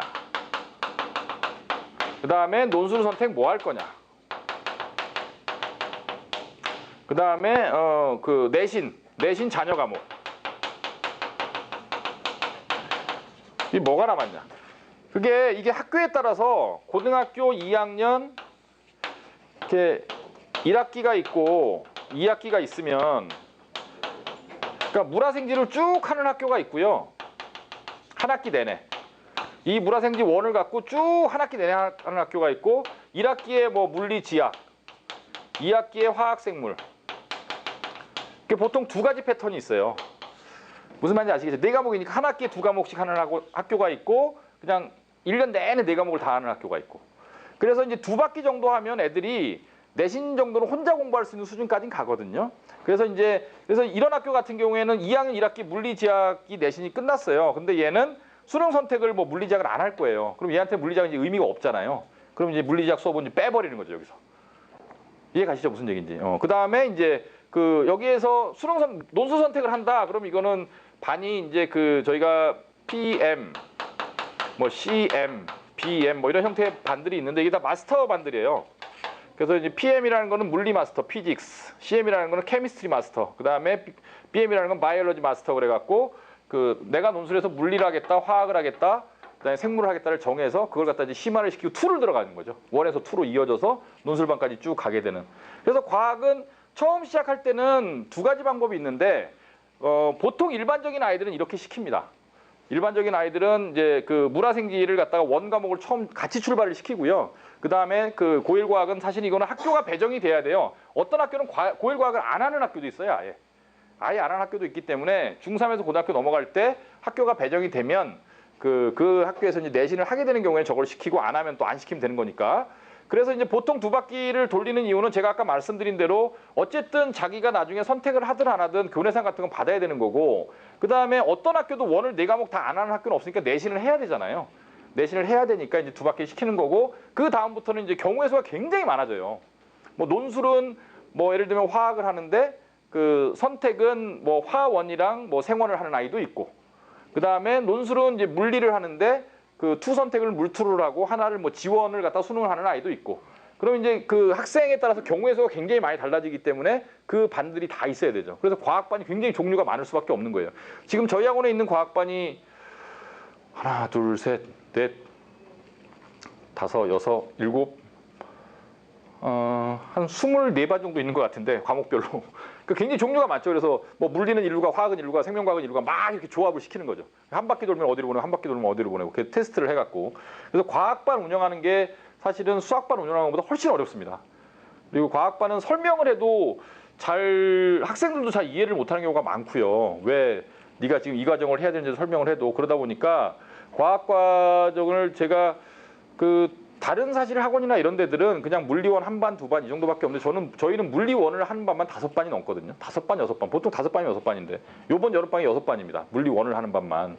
그 목적이 다른 거죠. 얘는 뭐 처음 하는 애, 얘는 2바퀴째 돌아가는 애, 얘는 물리 갖고 뭐 수능 선택을 하라이, 얘는 장기적으로 물리 갖고 논술을 하라이, 이런 거고요. 나중에 수능 선택이나 논술 선택을 뭘 하는 게 좋으냐? 정답은 없어요. 제일 좋은 건 본인이 잘하는 걸 하는 건데, 보통 일반적으로는 물리를 할 수 있으면 물리를 하라고 얘기를 합니다. 그 다음에 이제 화생이 좀 어려우니까 점수 맞기가. 근데 물리는 제일 문제가 못하는 애들은 아예 시작을 못한다는 게 문제죠. 아예 시작을 못해서 저희가 요번에 좀 과학의 3반을 하나 내놨는데, 이게 PO라는 반을 내놨는데, 이거는 뭐냐면 대상이 중3 고1이에요. 중3 고1. 뭐 똑똑한 중2 한 번 정도 한 애들. 이거는 보통 이렇게 물화생을 다 같이 가는데 얘네들은 그 물리하고 화학만 집중적으로 하는 반입니다. 이틀을. 그래서 화요일 목요일 이틀 동안 요걸 갖다 4시간씩 해서. 그래서 그 사실 대부분의 아이들이 본인이 뭘 선택해야 될지를 대단히 피상적으로 그냥 공부해보니까 이게 좀 재밌던데 뭐 이런 식으로 얘기를 하는데, 실제로 아이들이 잘할 수 있는 과목하고 본인이 좋아하는 과목하고는 다른 경우가 굉장히 많거든요. 그리고 제일 좋아하는 조합이 사실은 화원생원, 특히 여학생들 같은 게 제일 좋아하는데, 화원생원이 등급 받기는 제일 어려워요. 잘하는 애들도 제일 많은 과목이고. 그러다 보니까 이제 저희가 보통 아이들한테 추천하는 조합은 물원을 할 수 있으면 하나 가져가라. 그리고 조금 중위권 이하의 대학은 이제 지구과학을 좀 많이 밀죠. 지구과학이 상대적으로 등급 따기가 쉽기 때문에. 그래서 이제 투를 또 한 과목 할 것을 요구하는 대학들을 지원하는 애들은 뭐 물원 G2 조합, 아주 좋은 조합입니다. 그 다음에 이제 뭐 화원생 투 이런 조합도 있는데, 제가 이렇게 가르쳐 보면 화생이 정말 등급이 안 나와요. 물질은 상대적으로 등급이 잘 나오고. 그게 이유가 뭘까를 따져 또 이렇게 가만히 생각을 해보면, 물질을 선택을 하는 애들은 확고해요, 아이들이. 그러니까 처음부터 딱 정하고 쭉 가는데, 화생을 선택하는 애들은 좀 처음에 왔다 갔다 하는 애들이 많은 것 같고, 뭘 할까 고민하다가 만만한 게 화학생물이지. 근데 화학생물이 안 만만하거든요, 절대. 굉장히 어렵습니다. 요번에 화원 같은 경우도 20문제 6월 모의고사 때 20문제 중에 한 5문제는 화학 선생님 표현에 의하면 이거는 풀 수 없다. 풀 수 없는 문제를 냈다. 예, 그러니까 그럴 정도로 그 화학이 그 과거 애들이 제일 많이 선택하는 게 화학입니다. 화원. 또 어렵기도 하고 그래서 그럼에도 불구하고 화학을 너무 좋아하거나 잘하는 애들 시켜야겠죠. 근데 다만 제가 여기서 말씀드리는 건 선택 과목을 운영하는 데 있어서 그냥 아이들한테 너 좋아하는 거 해 이렇게 맡겨놓는 건 옳은 것 같지는 않다. 그 아이의 그 테스트도 물화생지 이거 시험도 봐보고 그 다음에 가르쳐도 보고 아이랑 상담도 해보고 가면서 굉장히 중요하거든요. 어느 과목을 선택하느냐가. 그래서 어떤 아이들은 두 과목을 선택하는 애들이 있어요. 논술을. 이게 왜 그러냐면 연대는 물화생지가 다 있는데 성대는 물화생만 있어요. 근데 얘는 지구과학 논술을 제일 잘해요. 그러니까 연대를 갈 때는 지구과학 논술을 하고 성대를 갈 때는 뭐 물리 논술을 하고 뭐 이런 식으로 선택할 수도 있는 거거든요. 그리고 저희 올해 고3 애들도 끝까지 화생을 다 했던 애도 있어요. 지금 7월 달까지도 화학 논술, 생물 논술을 지금까지 다 했다가 여름방학 때 좀 여유가 있는 애들이 공부할 여유가 상호 보완적인 것들도 있고 뭐 생물 공부하면 화학에도 도움이 되고 화학 공부하면 생물에도 도움이 되니까 여유가 있는 애들은 두 과목을 시키기도 합니다. 근데 대부분의 아이들은 한 과목도 제대로 못하는데 두 과목을 어떻게 시키겠어요. 그러다 보니까 이 선택하는 게 있는데 참 이 선택하는 여러 가지 그 이유와 그런 그 뭐라 그럴까요 유형들이 있는데 학생들마다 다 다르니까 이 아이들이 지원할 대학에 그 과목이 선택 과목이 있느냐 그 과목이 뭐 툴을 갖고 오라고 요구하는 대학이냐 그렇지 않느냐 아니면 또 어떤 대학은 이렇게 지원지 투입을 못하게 하는 대학도 있어요. 각각 다른 과목에서 두 과목을 해야 된다. 어떤 대학은 그냥 하나에서 두 개 다 선택해도 된다. 이게 다 조합이 다르거든요. 그래서 이 아이가 원서를 늘 대학이 대략 어느 정도 대학의 그 그룹이고 그중에 과학 선택은 어떻게 하는 게 가장 합리적이다. 이걸 다 따져서 해야 되는 거죠. 그러니까 이거 쉽지 않습니다. 굉장히 복잡한 문제다. 그래서 과학은 중요한 건 어쨌든 제가 처음에 말씀드렸던 것처럼 너무 내신 위주의 사고를 하지 마시고 중3 아이들이라고 하더라도 물화생지를 단단하게 천천히 꼼꼼하게 풀 수 있게 가르치는 게 중요한 것 같다. 이해하셨죠? 무슨 얘기인지. 네, 그런 것 같습니다. 그 이과를 보냈다라는 거는 어느 정도 좀 우리 아이를 좀 고생을 시키겠다라는 결심을 하신 거예요. 그렇죠? 문과 애들은 정말 널널합니다. 걔네들 뭐 할 게 없어요, 진짜로. 뭐 논술 수업 일주일에 한 번 글 한 편씩 쓰고 재밌죠. 문과 논술은 굉장히 재밌습니다. 책도 읽고 그다음에 그런 사회에 여러 가지 이슈가 될 만한 것들을 선생님이랑 얘기로 풀어가면서 그 뭐 논제 분석하고 배경지 설명하고 글 쓰고 첨삭받고 이런 과정들 아이들이 국영수 수업 듣다가 논술 수업 들으면 되게 좋아해요. 해방감을 느끼나 봐요. 뭐 외워 이런 게 아니니까. 그다음에 국어 영어는 문과나 이과나 똑같잖아요, 범위가. 근데 수학은 아까 뭐 미적분투 무슨 기백 이런 말씀 드렸고 범위 자체가 문과 애들에 비해서 이과 애들이 2배 정도 되죠. 그 다음에 문과 애들은 수능이 마지막이지만 이과 아이들은 아까 보셨던 것처럼 수능이 마지막이 아니었잖아요. 그 어려운 문제를 풀어야 되잖아요. 그러니까 그래도 문과 아이들이 사탐에 대해서 받는 스트레스는 이과 아이들이 과탐에 대해서 받는 스트레스에 비하면 사실 반도 안 되죠. 그러니까 이과를 선택했다라는 건 우리 아이가 고등학교 다닐 때 굉장히 고생을 할 수밖에 없는 구조다라는 겁니다. 다만 대학 갈 때는 이과 애들이 훨씬 더 잘 가죠. 그렇죠? 그러니까 이과를 가는 아이들 명수가 적고 그다음에 그 대학의 정원은 이과가 더 많고 그다음에 최근에는 또 우리나라가 완전 이과 세상이 돼버렸잖아요. 뭐 환경 빼고 생명 빼고 무슨 인터넷 빼고 이런 거 빼면 남는 게 없잖아요. 먹고 살 게 없으니까 전부 다 이제 이과를 선택하는 그런 경향들이 있는데 이과생이 점점 늘어나는 경향들이 있긴 한데 어쨌든 이과생들은 무진장 바쁩니다. 바쁘고 힘들고 그 솔직히 말해서 사교육비도 문과 애들보다 훨씬 많이 들죠. 배워야 될 과목이 많으니까. 그래서 부모님들도 고생스럽고 그런 거다. 이제 오늘 이 자리에 오신 분들은 어쨌든 이과를 선택해서 설명회를 오셨을 테니까 예, 뭐 고생하기로 선택하신 거 뭐 할 말이 고생하십시오. 조금 더 덜 고생하시게 예, 도와드리겠다 이런 말씀 드리고 싶고요. 그 이과 아이들 그 경우의 수가 이과 아이들은 또 경우의 수가 문과 애들에 비해서는 훨씬 더 많기 때문에 문과에는 딱 그거밖에 없어요. 그 아주 특별한 뭐 어학 특기자 이런 걸 제외하면 문과 애들은 논술로 가는 거 아니면 학생부로 가는 거 딱 두 가지인데 그 학생부도 어찌 보면 되게 빤한 거고요. 근데 이과 애들은 아까 말씀드린 것처럼 특기자도 대학마다 조금씩 다 다르고요. 그 다음에 그 논술도 수리논술이냐 과학논술을 조합을 어떻게 하냐에 따라 선택할 수 있는 조합이 또 생기고요. 그 다음에 학생부 전형의 커트라인도 문과에 비해서 굉장히 낮고요. 그러다 보니까 이과는 그 좀 아이의 상황에 따라서 이 어떤 과목을 뭐 어떤 식으로 공부시키냐에 따라서 선택할 수 있는 조합이 더 다양하기 때문에 상담을 문과 애들에 비해서 훨씬 더 꼼꼼하게 받으셔야 됩니다. 그래서 그 필요하신 분들은 따로 예약하셔갖고 요즘 좀 바쁠 때니까 미리미리 예약하셔갖고 저기 하시고 오늘의 이제 공식적인 설명회는 마치겠습니다. 제가 열심히 한다고 했는데 도움이 좀 되셨나요? 목소리가 작아서 별로 만족스럽지는 않지만 뭐 물어볼 거 있으신 분들은 남아서 질문하시고 어쨌든 이 자리에서 마치겠습니다. 고맙습니다. 네.